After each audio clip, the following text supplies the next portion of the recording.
वाहेगुरु जी का खालसा वाहेगुरु जी की फतेह।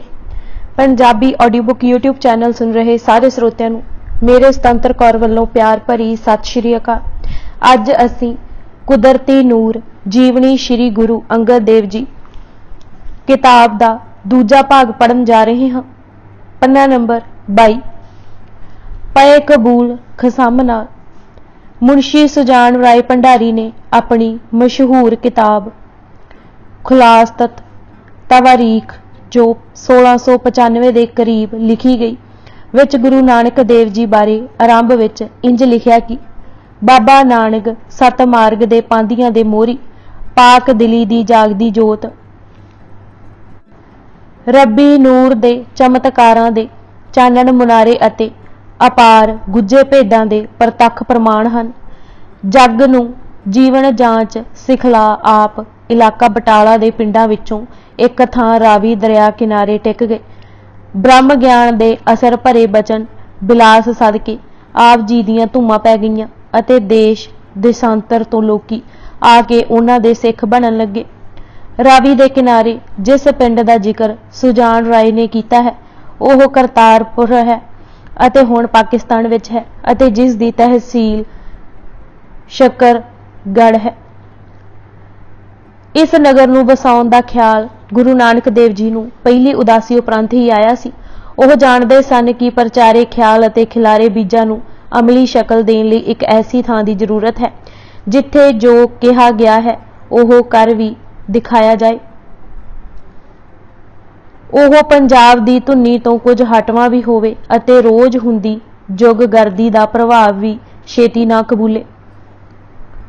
ਉਹਨਾਂ ਇਸ ਲਈ ਰਾਵੀ ਦਾ ਕਿਨਾਰਾ ਅਤੇ ਥਾਂ ਚੁਣਿਆ ਸੀ। ਇਹ ਇਲਾਕਾ ਦੱਬਿਆ ਪਿਛੜਿਆ ਵੀ ਸੀ ਅਤੇ ਕਲਾਨੌਰ ਦੇ ਪਰਗਣੇ ਵਿੱਚ ਪੈਂਦਾ ਸੀ।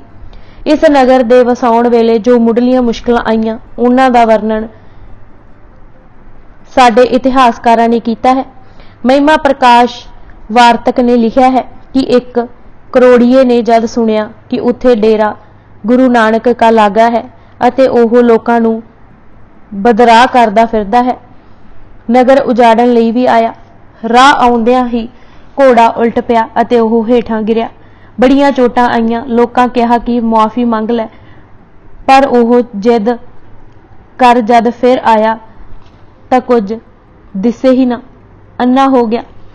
ਕਰੋੜੀਆ ਹੁਣ ਹੋਰ ਕੋਈ ਰਾਹ ਨਾ ਦੇਖ ਚਰਨਾਂ ਤੇ ਡਿੱਗਾ ਅਤੇ 100 ਬਿੱਗੇ ਹੋਰ ਜ਼ਮੀਨ ਭੇਟ ਕੀਤੀ। ਗੁਰੂ ਨਾਨਕ ਦੇਵ ਜੀ ਨੇ ਧਰਮਸ਼ਾਲਾ ਬੱਧੀ ਅਤੇ ਖੇਤੀ ਦਾ ਕੰਮ ਵੀ ਆਰੰਭ ਕਰ ਦਿੱਤਾ। ਮਰਦਾਨਾ ਜੀ ਗੁਜ਼ਰ ਗਏ ਸਨ ਜੋ ਹੁਣ ਕੀਰਤਨ ਉਸ ਦਾ ਪੁੱਤਰ ਰਜਾਂਦਾ ਕਰਦਾ ਸੀ। ਪਿੱਛੋਂ ਬਲਵੰਡ ਜੀ ਵੀ ਆ ਗਏ ਸਨ ਅਤੇ ਉਹ ਵੀ ਕੀਰਤਨ ਕਰਦੇ। ਭਾਵੇਂ ਕਰੋੜੀ ਮੱਲ ਅਤੇ ਸਿੱਖਾਂ ਨੇ ਨਗਰ ਦਾ ਨਾਂ ਉਹਨਾਂ ਦੀ ਜਾਤ ਤੇ ਰੱਖਣਾ ਚਾਹਿਆ ਪਰ ਆਪ ਜੀ ਨੇ ਕਰਤਾਰਪੁਰ ਨਾਮ ਚੱਕ ਕਾ ਧਰਾ। ਇਸ ਨਗਰ ਦੀ ਉਸਾਰੀ ਵਿੱਚ ਭਾਈ ਅਜੀਤਾ ਰੰਧਾਵਾ ਬਾਬਾ ਬੁੱਢਾ ਜੀ ਅਤੇ ਭਾਈ ਦੋਦਾ ਜੀ ਦੀ ਸੇਵਾ ਉੱਗੀ ਸੀ।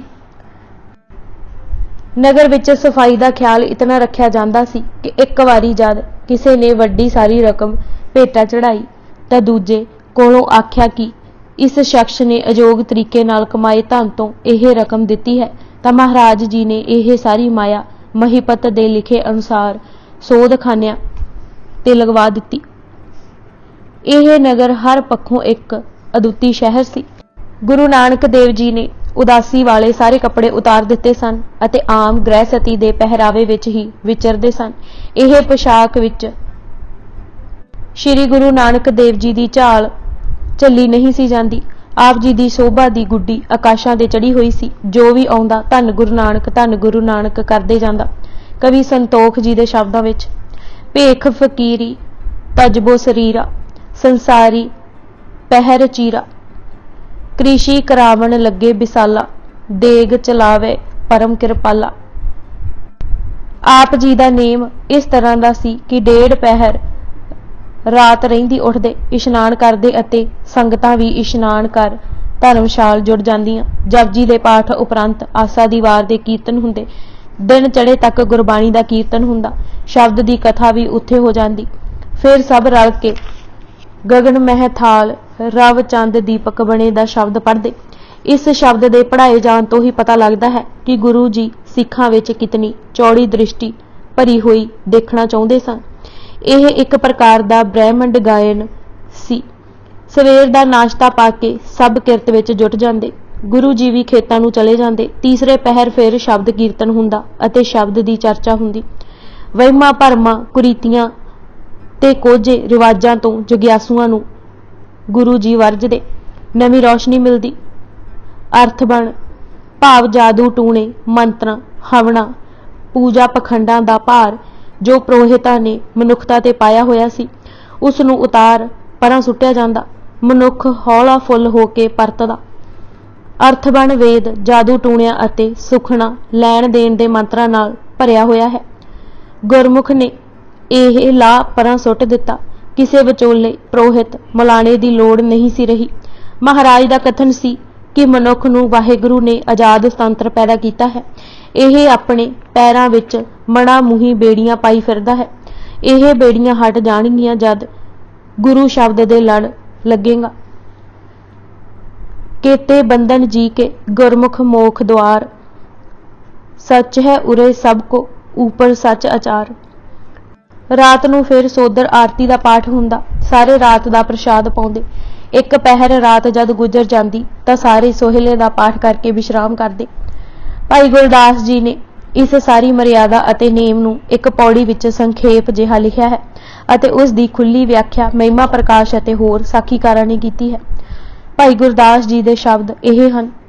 बाणी मुखे उचारीए हुई रुशनाई मिटे अंधारा ज्ञान गोष्ठ चर्चा सदा अनहद शब्द उठे तुनकारा सोदर आरती गावीए अमृत वेले जाप उचारा गुरमुख भार अर्थ बन तारा। कवि संतोख सिंह जी ने ठीक ही लिखा सी कि तारे गिने जात हैं पर जो गुरु नानक देव जी तुसां ने तारे हन ओह नहीं गिने जा सकते। सारे जगत नूं तार अते नाम जल दा छट्टा मार करतारपुर जद टिक गए तां जग्यासू आउंदे अते अनोखी खेड देख के कुछ तां उत्थों दे ही हो जाते कुछ अपने इलाकिਆਂ नूं मुड़ जाते। उन्हां अनेकां विच कुछ दा इत्थे वर्णन करन नाल होर स्पष्ट हो जावेगा। जो पार ब्रह्म दा पंथ गुरु नानक देव जी रच रहे सन उस ते ढंढाऊ किस चाह नाल टुरदे सन। भाई गुरदास जी ने भी कुछ दा जिक्र किया है। एक भाई तारू जी नूं गुरु नानक देव जी ने कहा सी कि तू कुल तारू होवेगा। ओह परोपकार दी मूर्त ही बन गया। आपा वारू प्रसिद्ध होया। किसे दी तकलीफ सुन के ओह जर ही ना सकदे। जतन कर दूर कर दे। भाई मूला जी दर्शन कर दासां दे दास हो गए। गुरु दा नाम लैके कोई घर आ जावे तां गुरु समान जान दी सेवा कर दे। इन्हां नूं ही एक बहरूपीए ने सिख दा रूप धार के लुट लिया सी। पता लगन ते कुछ नहीं सी कहा। भाई प्रिथी अते खेड़ा जी नूं गुर शब्द नाल जोड़ दे। गुरु नानक जी ने कहा सी जे शरीर ना मिलोगे तां फिर भी विछड़ोगे, जे शब्द ना मिलोगे तां विछड़ोगे कदे नहीं। प्रिथीमल अते रामा डीडी जी नूं तपां तो वरजिया सी अते कहा सी कि तपां नाल कदे नहकाम नहीं होईदा। लोड़ है अखां पैरां कन्नां अते हत्थां ते काबू पाउण दी। इन्हां नूं निसल करन दी लोड़ नहीं। अखां नूं रूप वल्लों, कन्नां नूं उस्तत निंदिया वल्लों, हत्थां नूं चोरी यारी वल्लों, पैरां नूं बुरे कमां तो हटा के अखां नूं बाणी पढ़न वल, रसना नूं सिफत सलाह वल, हत्थां नूं किरत सेवा दान वल लाउणा ही तप है। गुरु नानक देव जी दे कहे बचन भाई लहणा जी दे हिरदे ते किवें उकरे जा रहे सन ओह उन्हां दे रचे श्लोकां तो जाहिर है। जरा इन्हां उपदेशां नूं ध्यान रख के गुरु अंगद देव जी दा ओह श्लोक पढ़ो जिस दा भाव है जे पराया रूप देखण दी माड़ी वादी वल्लों इन्हां अखां नूं हटा के जगत नूं देखीए, जे निंदा उस्तत सुणन दी भैड़ी आदत नूं मुका के इह कंन वरतीए, जे मंदे पासे दौड़न तो पैरां नूं वर्ज रखीए, जे हत्थां नूं किसे नूं नुकसान पहुंचाउण तो रोक लईए, जे जीव नूं निंदा अते खुशामद करन दे गंदे सुभाਅ तो हटा लईए तां इस तरह जिउंदिਆਂ ही वाहिगुरू नूं मिल पाईदा है। ਇਹ समझ आ जाती है कि प्रभु ਵੱਲੋਂ ਅੱਖਾਂ ਕੰਨ ਜੀਭਾ पैर अते हथ किवें वरतन दा हुक्म है। अखी बाज वेखना विन कंन सुनना, पैरां बाज चलना विन हत्थां करना, जीबै बाजो बोलना इउं जीवत मरना, नानक हुक्म पछाण कै त्यों खसमै मिलना। भाई माले ਅਤੇ मांगा जी जो उपदेश सुण गुरबाणी रस ਦੇ रसिक ਅਤੇ लगन ਵਿੱਚ मगन रहन ਲੱਗੇ ਸਨ ਨੂੰ गुरु नानक देव जी ने केवल ਇਹ ਹੀ ਕਿਹਾ ਸੀ कि इंद्रियां ਅਤੇ मन ਨੂੰ ਇਕਾਗਰ ਕਰਨਾ ਅਤੇ कथा कीर्तन रुचि ਨਾਲ ਗਾਵਣਾ ਸੁਣਨਾ ਸਭ ਤੋਂ ਵੱਡਾ ਕਰਮ ਹੈ। देखण ਨੂੰ ਇਹ ਨਿੱਕੇ ਲੱਗਦੇ ਹਨ ਪਰ ਫਲ ਬਹੁਤਾ ਅਤੇ ਵੱਡਾ ਹੈ। ਲੱਕੜਹਾਰਾ ਦਰਖਤ ਗਿਰਾ ਪਾੜ ਚੀਰ ਪੰਡ ਬੰਨ ਕੇ ਲਿਆਉਂਦਾ ਹੈ ਤਾਂ ਬਹੁਤ ਵੱਡਾ ਕਰਮ ਲੱਗਦਾ ਹੈ, ਪਰ ਫਲ ਨਿਗੂਣਾ। ਪਰ ਦੂਜੇ ਪਾਸੇ ਡੱਬੀ ਵਿੱਚ ਹੀਰੇ ਮੋਤੀ ਸਾਂਭ ਜਦ ਜੌਹਰੀ ਸੌਦਾ ਕਰਦਾ ਹੈ ਤਾਂ ਨਫਾ ਵਧੇਰੇ ਅਤੇ ਬਹੁਤਾ। ਸਾਰੇ ਤਪ ਸਰੀਰ ਨੂੰ ਕਸ਼ਟ ਦਿੰਦੇ ਹਨ, ਲੱਕੜਹਾਰੇ ਨਿਆਈ ਹਨ। ਕਥਾ ਕੀਰਤਨ ਅਤੇ ਬਾਣੀ ਪੜ੍ਹਨ ਸੁਣਨ ਨਾਲ ਇੱਕ ਤਾਂ ਉਪਾਸਨਾ ਦ੍ਰਿੜ ਹੁੰਦੀ ਹੈ ਅਤੇ ਦੂਜੇ ਗਿਆਨ ਪ੍ਰਾਪਤ ਹੁੰਦਾ ਹੈ।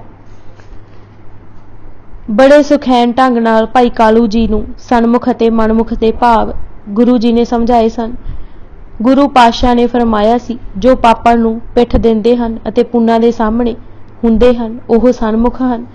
ਫਿਰ ਵਿਆਖਿਆ ਵੀ ਕੀਤੀ ਸੀ ਕਿ ਸਨਮੁਖ ਉਹ ਹੈ ਜਿਸ ਦੀਆਂ ਖਾਹਿਸ਼ਾਂ ਨੇਕ, ਦੂਜੇ ਦੀ ਉਪਮਾ, ਸੁਣ ਪ੍ਰਸੰਨ, ਸੇਵਾ ਵਿੱਚ ਸਦਾ ਚਿਤ, ਹਰ ਵਡੇਰੇ ਦਾ ਮਾਣ, ਪਰਉਪਕਾਰ ਉਮਾ, ਬਖੇੜਿਆਂ ਅਤੇ ਵਾਦ ਵਿਵਾਦਾਂ ਤੋਂ ਦੂਰ ਅਤੇ ਉੱਚਾ ਦਰਜਾ ਪਾ, ਨਿਰਅਭਿਮਾਨ ਅਤੇ ਖੋਟੀ ਸੰਗਤ ਤਜ ਦਿੰਦਾ ਹੈ। ਭਾਈ ਭਗਤੂ ਅਤੇ ਜਾਪੂ ਨੂੰ ਮਨਮੁਖ ਕਰਮ ਛੱਡਣ ਲਈ ਕਿਹਾ ਸੀ। ਮਨਮੁਖ ਚੌ ਕਰਮੀ ਹੈ, ਪ੍ਰਥਮੇ ਈਰਖਾ, ਦੂਜੇ ਹਿਊਮੈ, ਤੀਜੇ ਨਿੰਦਾ ਅਤੇ ਚੌਥੇ ਹਠ ਬਿਰਤੀ। ਸਿੱਖ ਨੇ ਇਹ ਚਾਰੇ ਹੀ ਛੱਡਣੇ ਹਨ ਅਤੇ ਸਨਮੁਖ ਹੋ ਵਿਚਰਨਾ ਹੈ। ਭਾਈ ਸ਼ੀਹ ਅਤੇ ਗੱਜਣ ਜੀ ਨੂੰ ਵਾਹਿਗੁਰੂ ਨਾਮ ਦੀ ਮਹਿਮਾ ਸਮਝਾਈ ਸੀ। ਬਚਨ ਕੀਤਾ ਸੀ ਕਿ ਇਹ ਜੋ ਵਾਹਿਗੁਰੂ ਦਾ ਨਾਮ ਹੈ ਇਸ ਦੇ ਜਪਣ ਨਾਲ ਚਾਰੇ ਪਦਾਰਥ ਮਿਲਦੇ ਹਨ। ਵਾਹਿਗੁਰੂ ਨਾਮ ਅਚਰਜਕਾ ਹੈ ਜਿਸ ਦੀ ਸੱਤਿਆ ਕਰਕੇ ਸਭ ਪਦਾਰਥ ਜਾਣੇ ਜਾਵਣ ਅਤੇ ਉਸ ਨੂੰ ਜਾਣ ਨਾ ਸਕੀਏ। ਗੂ ਨਾਮ ਅੰਧਕਾਰ ਦਾ ਹੈ ਅਤੇ ਰੂ ਨਾਮ ਪ੍ਰਕਾਸ਼ ਦਾ, ਜੋ ਦੇਹ ਅਨਿਤ ਨੂੰ ਪ੍ਰਕਾਸ਼ ਦੇ ਰਿਹਾ ਹੈ। ਭਾਈ ਭਗੀਰਥ, ਭਾਈ ਅਜੀਤਾ ਜੀ ਅਤੇ ਬਾਬਾ ਬੁੱਢਾ ਜੀ ਜਿਹੇ ਉੱਘੇ ਸਿੱਖ ਕਰਤਾਰਪੁਰ ਟਿਕ ਕੇ ਗੁਰੂ ਸੇਵਾ ਵਿੱਚ ਲੱਗੇ ਹੋਏ ਸਨ। ਕਿਸੇ ਵੇਦ ਸ਼ਾਸਤਰੀ ਨੇ ਉੱਥੇ ਗੁਰੂ ਨਾਨਕ ਦੇਵ ਜੀ ਨੂੰ ਪੁੱਛਿਆ ਸੀ ਕਿ ਤੁਹਾਡੀ ਹਰ ਰਚਨਾ ਤੋਂ ਪਹਿਲਾਂ ਸਤਨਾਮ ਕਿਉਂ ਲਿਖਿਆ ਹੁੰਦਾ ਹੈ, ਗਣੇਸ਼ ਸਰਸਵਤੀ ਕਿਉਂ ਨਹੀਂ? ਤਾਂ ਆਪ ਜੀ ਨੇ ਕਿਹਾ ਸੀ ਕਿ ਨਾਮ ਸਭ ਦੇਵਤਿਆਂ ਦਾ ਦੇਵ ਹੈ। ਕੋਈ ਦੁਰਗਾ ਦਾ ਪੁਜਾਰੀ ਹੈ, ਕੋਈ ਸ਼ਿਵ ਦਾ, ਕੋਈ ਗਣੇਸ਼ ਦਾ, ਪਰ ਗੁਰੂ ਦਾ ਸਿੱਖ ਨਾਮ ਨੂੰ ਹੀ ਪੂਜਦਾ ਹੈ। ਨਾਮ ਹੀ ਸਰਵ ਦੇਵਾ ਹੈ। ਨਾਮ ਦੀ ਪੂਜਾ ਨਾਲ ਸਭ ਰਸ ਖਾਲੇ ਹੋ ਜਾਂਦੇ ਹਨ, ਕਾਰਜ ਸਿੱਧੋ, ਹਿਰਦੇ ਸੰਭਾਲ ਅਤੇ ਸਫਲਤਾ ਮਿਲਦੀ ਹੈ। ਹਿਰਦੇ ਨਾਮ ਸਦਾ ਕਿਰਤਾਰਥ। ਇਸੇ ਤਰ੍ਹਾਂ ਇੱਕ ਸੰਨਿਆਸੀ ਨੇ ਜਦ ਜੀਵਨ ਜੁਗਤ ਪੁੱਛੀ ਤਾਂ ਆਪ ਜੀ ਨੇ ਕਿਹਾ ਸੀ, ਜਗਿਆਸਾ ਵਾਹਿਗੁਰੂ ਦੇ ਨਾਮ ਦੀ ਰੱਖਣੀ, ਜਗਤ ਦੀ ਵਰਤਣ ਕਾਇਮ ਰੱਖਣੀ, ਆਪਾ ਨਾ ਜਿਉਣਾ, ਗ੍ਰਹਿਸਤ ਤਦ ਭਜਣਾ ਨਹੀਂ ਅਤੇ ਸਾਧ ਸੰਗਤ ਕਾਇਮ ਕਰਨੀ। ਸੰਨਿਆਸੀ ਕਾਹਦਾ ਜੋ ਅੰਨ ਧਨ ਲਈ ਭਟਕਦਾ ਫਿਰੇ। ਕਰਤਾਰਪੁਰ ਭਲਾ ਭਲਾ ਦੀ ਧੁਨੀ ਉੱਠਦੀ ਰਹਿੰਦੀ ਸੀ। ਕਰਤਾਰਪੁਰ ਦੇ ਉਸਾਰੇ ਜਾ ਰਹੇ ਸਮਾਜ ਵਿੱਚ ਕੋਈ ਊਚ ਨੀਚ, ਕੋਈ ਭਰਮ ਵਹਿਮ, ਕੋਈ ਰੀਤ ਰਿਵਾਜ, ਕੋਈ ਜਿਨਸੀ ਨਸਲੀ ਭੇਦ ਅਤੇ ਇੱਥੋਂ ਤੱਕ ਕਿ ਕੋਈ ਰਾਜਾ ਪਰਜਾ ਵਾਲੀ ਗੱਲ ਨਹੀਂ ਸੀ। ਉਹ ਇੱਕ ਪਰਮਾਤਮਾ ਦੀ ਬਾਦਸ਼ਾਹਤ ਵਿੱਚ ਯਕੀਨ ਰੱਖਦੇ ਸਨ। ਉਹਨਾਂ ਦਾ ਫਰਮਾਨ ਸੀ, ਰਤੀਆ ਰਾਜੇ ਕਹਾ ਸੁਭਾਏ, ਦੋਹਾਂ ਅੰਤਰ ਸੋ ਜਾਸੀ, ਕਹਿਤ ਨਾਨਕ ਗੁਰ ਸੱਚੇ ਕੀ ਪੌੜੀ, ਰਹਿਸੀ ਅਲਖ ਨਿਵਾਸੀ। ਗੁਰੂ ਨਾਨਕ ਜਗਤ ਗੁਰੂ ਬਾਬਾ ਸਨ ਅਤੇ ਇਹ ਕਹਿ ਕੇ ਹੀ ਸਭ ਨਮਸਕਾਰਾਂ ਕਰਦੇ ਸਨ। ਚੌਹਾਂ ਵਰਨਾ ਉਪਦੇਸ਼ ਦਾ ਸ਼ੈ ਦਰਸ਼ਨ ਸਭ ਸੇਵਕ ਸੇਵ, ਜਗਤ ਗੁਰੂ ਗੁਰੂ ਨਾਨਕ ਦੇਵ।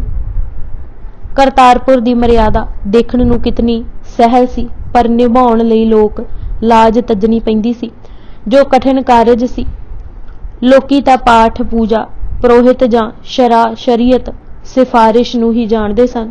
ਉਹਨਾਂ ਲਈ ਇਹ ਸਮਝ ਕੇ ਟੁਰਨਾ ਕਿ ਇਹ ਸਭ ਫੋਕਟ ਕਰਮ ਹਨ, ਆਰੰਭ ਵਿੱਚ ਬੜਾ ਕਠਿਨ ਕਦਮ ਸੀ। ਕਈ ਤਾਂ ਕੁਝ ਕਦਮ ਹੀ ਟੁਰ ਕੇ ਫਿਰ ਛੱਡ ਬੈਠਦੇ। ਕਈ ਕਰਤਾਰਪੁਰ ਆਉਂਦੇ, ਗੁਰੂ ਨਾਨਕ ਦੇਵ ਜੀ ਨੂੰ ਹਲ ਵਾਹੁੰਦੇ, ਖੇਤੀ ਕਰਦੇ ਕਰਾਉਂਦੇ ਦੇਖ ਕੇ ਪਰਤ ਜਾਂਦੇ। ਕਈ ਚਾਰ ਵਰਨਾਂ ਨੂੰ ਇੱਕ ਥਾਂ ਪ੍ਰਸ਼ਾਦ ਛਕਦਾ ਦੇਖ ਨੱਕ ਮੂੰਹ ਚੜਾ ਬਣਾ ਮੁੜ ਜਾਂਦੇ। ਕਈ ਗੁਰੂ ਜੀ ਨੂੰ ਗ੍ਰਹਿਸਤੀ ਅਤੇ ਫਿਰ ਗ੍ਰਹਿਸਤ ਨਿਭਾਉਂਦਾ ਦੇਖ ਮੂੰਹ ਮੋੜ ਬੈਠਦੇ, ਪਰ ਵਿਰਲੇ ਹੁੰਦੇ ਸਨ ਜੋ ਸਮੁੱਚਾ ਕਰਤਾਰਪੁਰ ਦਾ ਜੀਵਨ ਮਾਣਦੇ ਅਤੇ ਫਿਰ ਜੀਵਨ ਸਵਾਰ ਘਰਾਂ ਨੂੰ ਮੁੜਦੇ। ਉਂਝ ਤਾਂ ਅਨੇਕਾਂ ਵਾਰਦਾਤਾਂ ਹੋਈਆਂ, ਪਰ ਸਾਡੇ ਇਤਿਹਾਸ ਨੇ ਇੱਕ ਉਚੇਚੀ ਸਾਖੀ ਸਾਧੂਆਂ ਦੀ ਇੱਕ ਮੰਡਲੀ ਦੀ ਲਿਖੀ ਹੈ। ਇੱਕ ਸਾਧੂਆਂ ਦੀ ਮੰਡਲੀ ਆਈ। ਉਹਨਾਂ ਗੁਰੂ ਜੀ ਅਤੇ ਸਿੱਖਾਂ ਨੂੰ ਖੇਤਾਂ ਵਿੱਚ ਕੰਮ ਕਰਦੇ, ਲੰਗਰ ਲਈ ਲੱਕੜਾਂ ਲਿਆਉਂਦੇ, ਪਸ਼ੂ ਸੰਭਾਲਦੇ ਅਤੇ ਲੰਗਰ ਪਕਾਉਂਦੇ ਡਿੱਠਾ। ਅਤੇ ਜਦ ਗੁਰੂ ਜੀ ਕੋਲੋਂ ਵਿਦਾਇਗੀ ਲੈਣ ਲੱਗੇ ਤਾਂ ਸਾਧੂਆਂ ਦੇ ਮੁਖੀ ਨੇ ਕਿਹਾ, ਮੁਆਫ਼ ਕਰਨਾ, ਤੁਸੀਂ ਤਾਂ ਸਾਂਢ ਹੀ ਪਾਲ ਰੱਖੇ ਹਨ। ਗੁਰੂ ਜੀ ਨੇ ਕੋਈ ਉੱਤਰ ਦੇਣ ਦੀ ਥਾਵੇਂ ਉਹਨਾਂ ਦੀ ਮੰਡਲੀ ਨੂੰ ਕੁਝ ਦਿਨ ਹੋਰ ਰੁਕਣ ਲਈ ਕਿਹਾ। ਹੁਣ ਜਦ ਕੁਝ ਦਿਨ ਤੋਂ ਬਾਅਦ ਉਹ ਰਵਾਨਾ ਹੋਣ ਲੱਗੇ ਤਾਂ ਕੁਝ ਨਿਮਰਤਾ ਨਾਲ ਸਾਧੂ ਆਗੂ ਨੇ ਕਿਹਾ, ਨਾਨਕ ਜੀ, ਤੁਸਾਂ ਤਾਂ ਇਨਸਾਨ ਪਾਲ ਰੱਖੇ ਹਨ। ਮਹਾਰਾਜ ਨੇ ਫਿਰ ਕੁਝ ਨਾ ਕਿਹਾ ਅਤੇ ਕੁਝ ਦਿਨ ਹੋਰ ਰੁਕਣ ਲਈ ਕਿਹਾ। ਹੁਣ ਜਦ ਤਿਆਰ ਹੋ ਕੇ ਉਹ ਪਰਤਣ ਲੱਗੇ ਤਾਂ ਸਾਧੂ ਨੇ ਕਿਹਾ, ਗੁਰਾਂ ਜੀ, ਤੁਸੀਂ ਤਾਂ ਦੇਵਤੇ ਪਾਲ ਰੱਖੇ ਹਨ। ਗੁਰੂ ਪਾਤਸ਼ਾਹ ਨੇ ਕੁਝ ਦਿਨ ਹੋਰ ਰੁਕਣ ਲਈ ਕਿਹਾ। ਇਸ ਵਾਰੀ ਉਹਨਾਂ ਸਾਰਿਆਂ ਹੀ ਗੁਰੂ ਨਾਨਕ ਦੇ ਚਰਨ ਪਕੜ ਲਏ, ਖਿਮਾ ਮੰਗੀ ਅਤੇ ਕਿਹਾ, ਮਹਾਰਾਜ, ਤੁਸਾਂ ਤਾਂ ਰੱਬ ਹੀ ਪਾਸ ਬਿਠਾਇਆ ਹੋਇਆ ਹੈ। ਸਿੱਖ ਦਾ ਸਮੁੱਚਾ ਜੀਵਨ ਦੇਖ ਕੇ ਹੀ ਸਿੱਖੀ ਦੀ ਸੋਝੀ ਆ ਸਕਦੀ ਹੈ। ਜੋ ਕੇਵਲ ਕਿਰਤ ਕਰਦੇ ਦੇਖਦਾ ਹੈ, ਉਹ ਇਹਨਾਂ ਨੂੰ ਪਸ਼ੂ ਸਮਾਨ ਹੀ ਜਾਣਦਾ ਹੈ। ਜੋ ਪਰ ਉਪਕਾਰ ਕਰਦਾ, ਸੇਵਾ ਵਿੱਚ ਖੀਵੇ ਹੁੰਦਾ, ਇੱਕ ਦੂਜੇ ਤੇ ਜਾਨ ਦਿੰਦਾ ਦੇਖਦਾ ਹੈ, ਉਹ ਇਨਸਾਨ ਹੀ ਜਾਣੇਗਾ। ਅਤੇ ਜਿਸ ਨੇ ਸਿੱਖ ਨੂੰ ਅੰਮ੍ਰਿਤ ਵੇਲੇ ਜਾਪ ਜਪੇਂਦੇ ਕੀਰਤਨ ਵਿੱਚ ਇਕਾਗਰ ਚਿੱਤ ਦੇਖ ਲਿਆ, ਉਹ ਕੇਵਲ ਦੇਵਤਾ ਸਮਾਨ ਹੀ ਜਾਣੇਗਾ। ਪਰ ਜਦ ਕੋਈ ਸਿੱਖ ਨੂੰ ਸਰੀਰ ਦੀ ਸੁੱਧ ਭੁਲਾ ਨਿਰੋਲ ਸ਼ਬਦ ਨਾਲ ਜੁੜੇ ਪਰਉਪਕਾਰ ਲਈ ਜੂਝਦਾ ਜਾਨਾਂ ਵਾਰਦੇ ਦੇਖਦਾ ਹੈ, ਉਹ ਇਹਨਾਂ ਨੂੰ ਰੱਬ ਰੂਪ ਹੀ ਕਹੇਗਾ। ਗੁਰੂ ਨਾਨਕ ਜੀ ਦੀ ਇਹ ਹੀ ਕਰਾਮਾਤ ਸੀ ਜਿਨ੍ਹਾਂ ਮਾਨਸ ਤੋਂ ਦੇਵਤੇ ਕਰ ਦਿੱਤੇ। ਭਾਈ ਵੀਰ ਜੀ ਨੇ ਖੂਬ ਲਿਖਿਆ ਸੀ ਕਿ ਗੁਰੂ ਨਾਨਕ ਜਗਤ ਆਏ, ਅਸੀਂ ਪਸ਼ੂ ਹਾਂ, ਸਾਨੂੰ ਆਦਮੀ ਬਣਾ ਦਿੱਤਾ, ਫਿਰ ਆਦਮੀ ਤੋਂ ਸਾਨੂੰ ਦੇਵਤਾ ਬਣਾ ਦਿੱਤਾ। ਸਾਡਾ ਬਸ ਹੁਣ ਇਹ ਕਰਮ ਹੈ ਕਿ ਧਰਮ ਦੀ ਕਿਰਤ ਕਰੀਏ, ਨਾਮ ਜਪੀਏ ਅਤੇ ਵੰਡ ਛਕੀਏ। ਇਹ ਪੜ੍ਹ ਕੇ ਡਾਕਟਰ ਮਜੀਬ, ਜੋ ਉਸ ਸਮੇਂ ਜਾਮਿਆ ਮਿਲਿਆ ਦੇ ਵਾਈਸ ਚਾਂਸਲਰ ਸਨ, ਨੇ ਕਿਹਾ ਸੀ, ਇਤਨੀ ਸਾਦਾ, ਸਿੱਧੀ, ਸਾਫ਼ ਅਤੇ ਸਰਬੰਗੀ ਵਿਆਖਿਆ ਇਸਲਾਮ ਵਿੱਚ ਢੂੰਡਿਆਂ ਵੀ ਨਹੀਂ ਮਿਲਦੀ।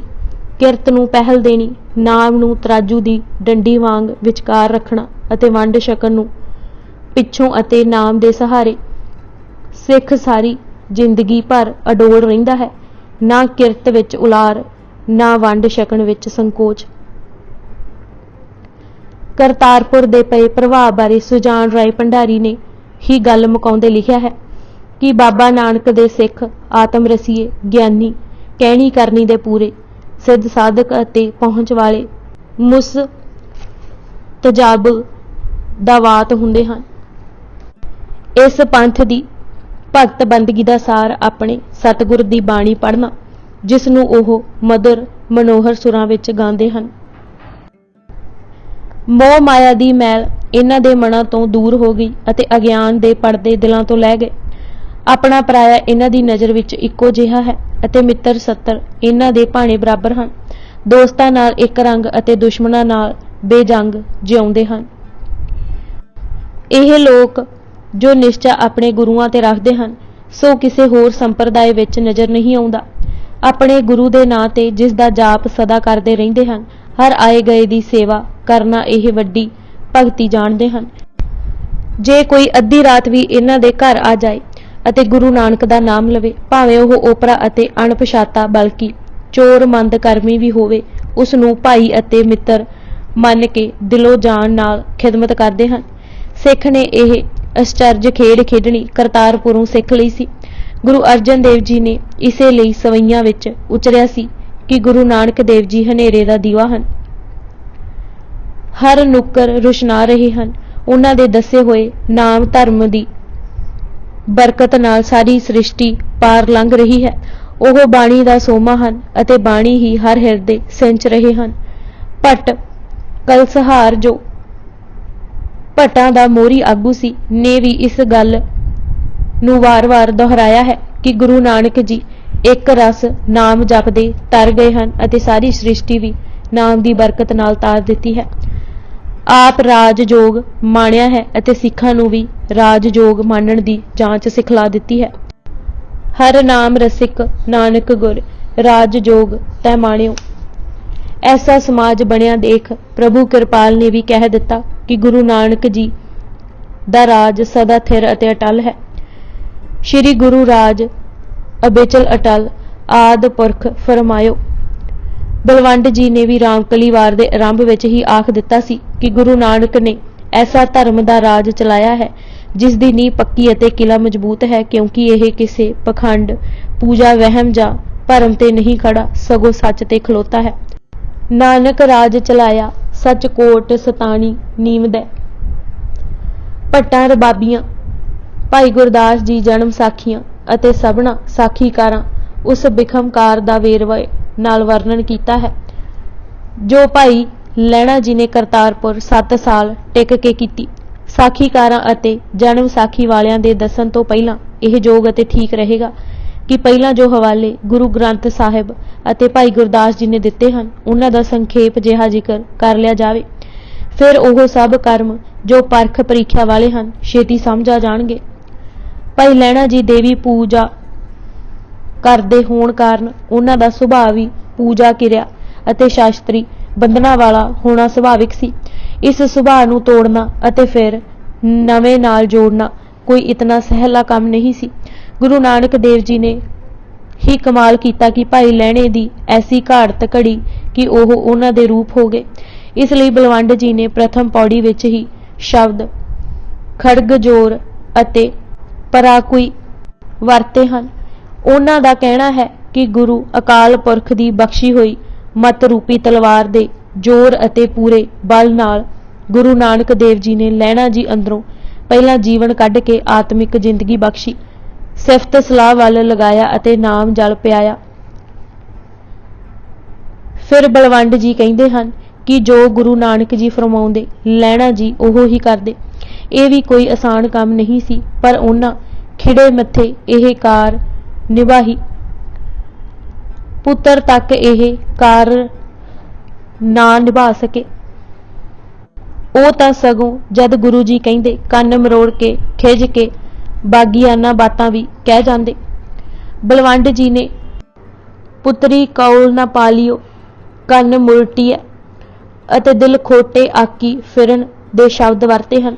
ਸਾਰੀ ਘਾਲ ਭਾਈ ਲਹਿਣਾ ਜੀ ਨੇ ਨਿਮਰਤਾ ਵਿੱਚ ਰਹਿ ਕੇ ਕੀਤੀ, ਕਦੇ ਆਪਾ ਨਾ ਜਨਾਇਆ। ਕੈਸੀ ਸੁੰਦਰ ਉਦਾਹਰਨ ਬਲਵੰਡ ਜੀ ਨੇ ਦਿੱਤੀ ਹੈ ਕਿ ਜਰਾ ਗੌਰ ਨਾਲ ਤਾਂ ਤੱਕੋ, ਦੋਹਾਂ ਵਿੱਚੋਂ ਕੌਣ ਸ੍ਰੇਸ਼ਟ ਹੈ। ਜਿਵਾਂ ਕੀ ਮੁੰਜੀ ਚੰਗੀ ਹੈ ਜੋ ਨੀਵੇਂ ਥਾਂ ਪਲਦੀ ਪਲਹਰਦੀ ਹੈ, ਜਿਵਾਂ ਵੱਲ ਦੇਖੋ। ਇਹ ਤਾਂ ਉਗਦੀ ਹੀ ਉੱਥੇ ਹੈ ਜਿੱਥੇ ਦਰਿਆ ਦੇ ਹੜ੍ਹਾਂ ਨਾਲ ਭੱਲ ਪੈ ਕੇ ਥਾਂ ਉੱਚੀ ਹੋ ਜਾਏ, ਵਰਖਾ ਹੋਏ ਤਾਂ ਸਗੋਂ ਸੜ ਜਾਂਦੀ ਹੈ।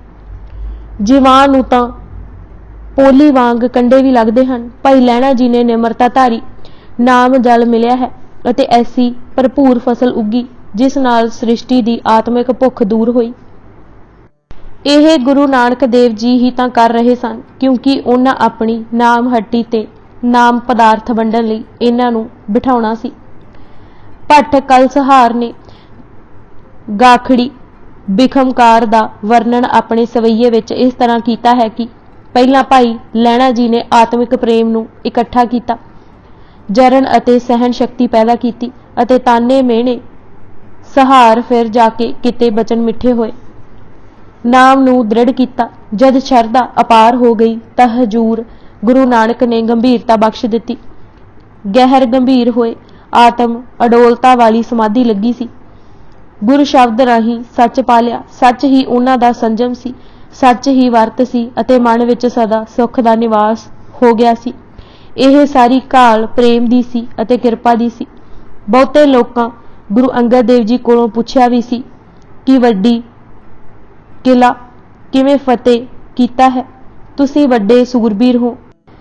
ਇੱਕ ਤਾਂ ਮਹਾਪੁਰਸ਼ ਨੂੰ ਉਂਝ ਹੀ ਰਿਝਾਉਣਾ ਬੜਾ ਕਠਿਨ ਕੰਮ ਹੁੰਦਾ ਹੈ, ਫਿਰ ਗੁਰੂ ਨਾਨਕ ਦੇਵ ਜੀ ਜਿਨ੍ਹਾਂ ਨੂੰ ਨਾ ਨਿੰਦਾ, ਨਾ ਉਸਤਤ, ਨਾ ਕਰਮ, ਨਾ ਪੂਜਾ, ਨਾ ਧਨ, ਨਾ ਦੌਲਤ ਰਿਝਾ ਸਕਦੀ ਹੈ, सेवा राम दियां पर्चियां दे लिखे मुताबिक किस दाए तू रिझाया, केड़ी आग्या मन्नी की गुरु, बाबे तेरे बिखापना स्वरूप पलट छोड़िया। निमरता दे पुंज शरदा दी मूरत प्रेम रस मगन गुरु अंगद देव जी दा बचन सी। मैं उसदी किरपा दी घाल घाली है, अवर घाल तो मेरे पासे किछ नहीं होई।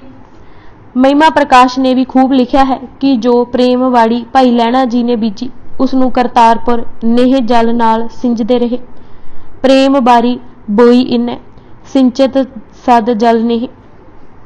जिथे भाई गुरदास जी ने करतारपुर विच ही अचरज खेड़ नूं दर्शाया है, उत्थे बाबा लैणा जी दी घाल कमाई अते करनी दा सी विस्तार वर्णन किया है।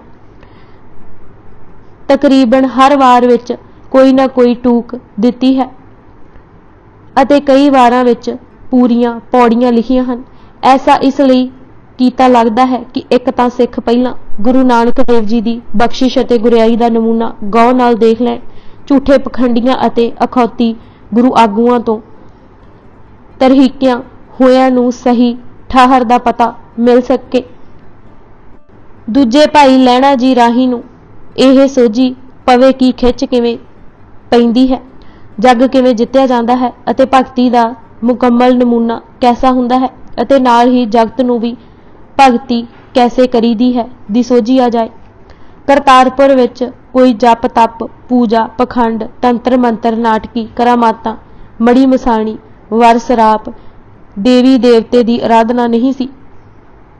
उत्थे केवल साध संगत अमृत वेला किरत विरत धर्म दी अते शब्द सुनन अते सुनाउण ते जोर सी। इत्थों तक कि कुलां धर्म रीति रिवाजां भरम कर्म मुंडन भदन मरने परने टोबड़ी टोए जां नहवालना भी मुक गया सी। केवल घर बारी जीवन मुक्त होण दी जांच ही सिखाई जांदी सी। कितनी आसान रहनी गृहस्थी सिख दी गुरु नानक देव जी ने बना दिती सी कि उस दा वर्णन करके भाई जी कहते हैं कि सिख अमृत वेले इशनान कर समाधि लगा जाप जापदे सन। मूँह ते लाली चढ़ जाती सी अते यह लाली हर समय रहिंदी सी। संगत विच जाके शब्द दे ज्ञात दी लिव विखे सतगुर दी बाणी गांदे अते सुणदे सन। प्रेमा भगती दी मूरत ही सिख बन जांदे सन। दिहाड़ी किरत विरत धर्म दी करदे अते हथ दे के भला मनांदे, आए गए दी सेवा कर प्रसन्न हुंदे, पीछे बचिया आप खांदे। शाम नूं सोदर करके अते फिर साथ उन्हां दा करदे जिन्हां पास बैठिया मन टिके अते होर बहुता गुरु वल लगे। कुसंग नूं त्यागदे, मनमतियां तो दूर रहिंदे अते आम तौर ते रात नूं जद कुसंग फैलदा है, सिख रात नूं सहेले दा पाठ कर विश्राम करदे। बाकी नशे तां पहिलां बावले करदे सन, फिर उतर जांदे हन अते मन टुटिया टुटिया महसूस करदा है। पर जो गुरु कोलों साध संगत दी बारी विचों सिख अमृत रस पींदा है, ओह सदीवी मस्ती दिंदा है।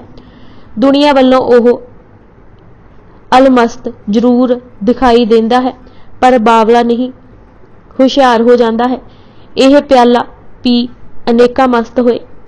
फिर थां पर थां भाई गुरदास जी ने अनेका तुकां लिखियां हन, जिथों प्रतीत होवे कि एक इनकलाब करतारपुर हो रहा सी। दुनियावी पातशाहां दा जिक्र कर फिर बबाणे घर चाल यह लिखना होए इनकलाब वल ध्यान दिलवाउणा सी। पहली वार विच ही लिखिया सी, विच विच होर कुड़ी चतराई ना चली। इस गल दा सबूत सी कि इत्थे होर खेड हो रही सी। ओह खेड मेहर मुहब्बत दी सी, जिस करके भाई लैणा जी गुरु नानक देव जी दे अंग बने। गुरु अंगद गुरु नानक जी दे अंगां तो बने तां केवल शब्द विच समाउण करके, हुकम ते टुरन करके। गुर चेला गुरु होआ, ज्योति जोत जगाई दीवा बालिया। एक गुरु एक सिख गुरमुख जानिया।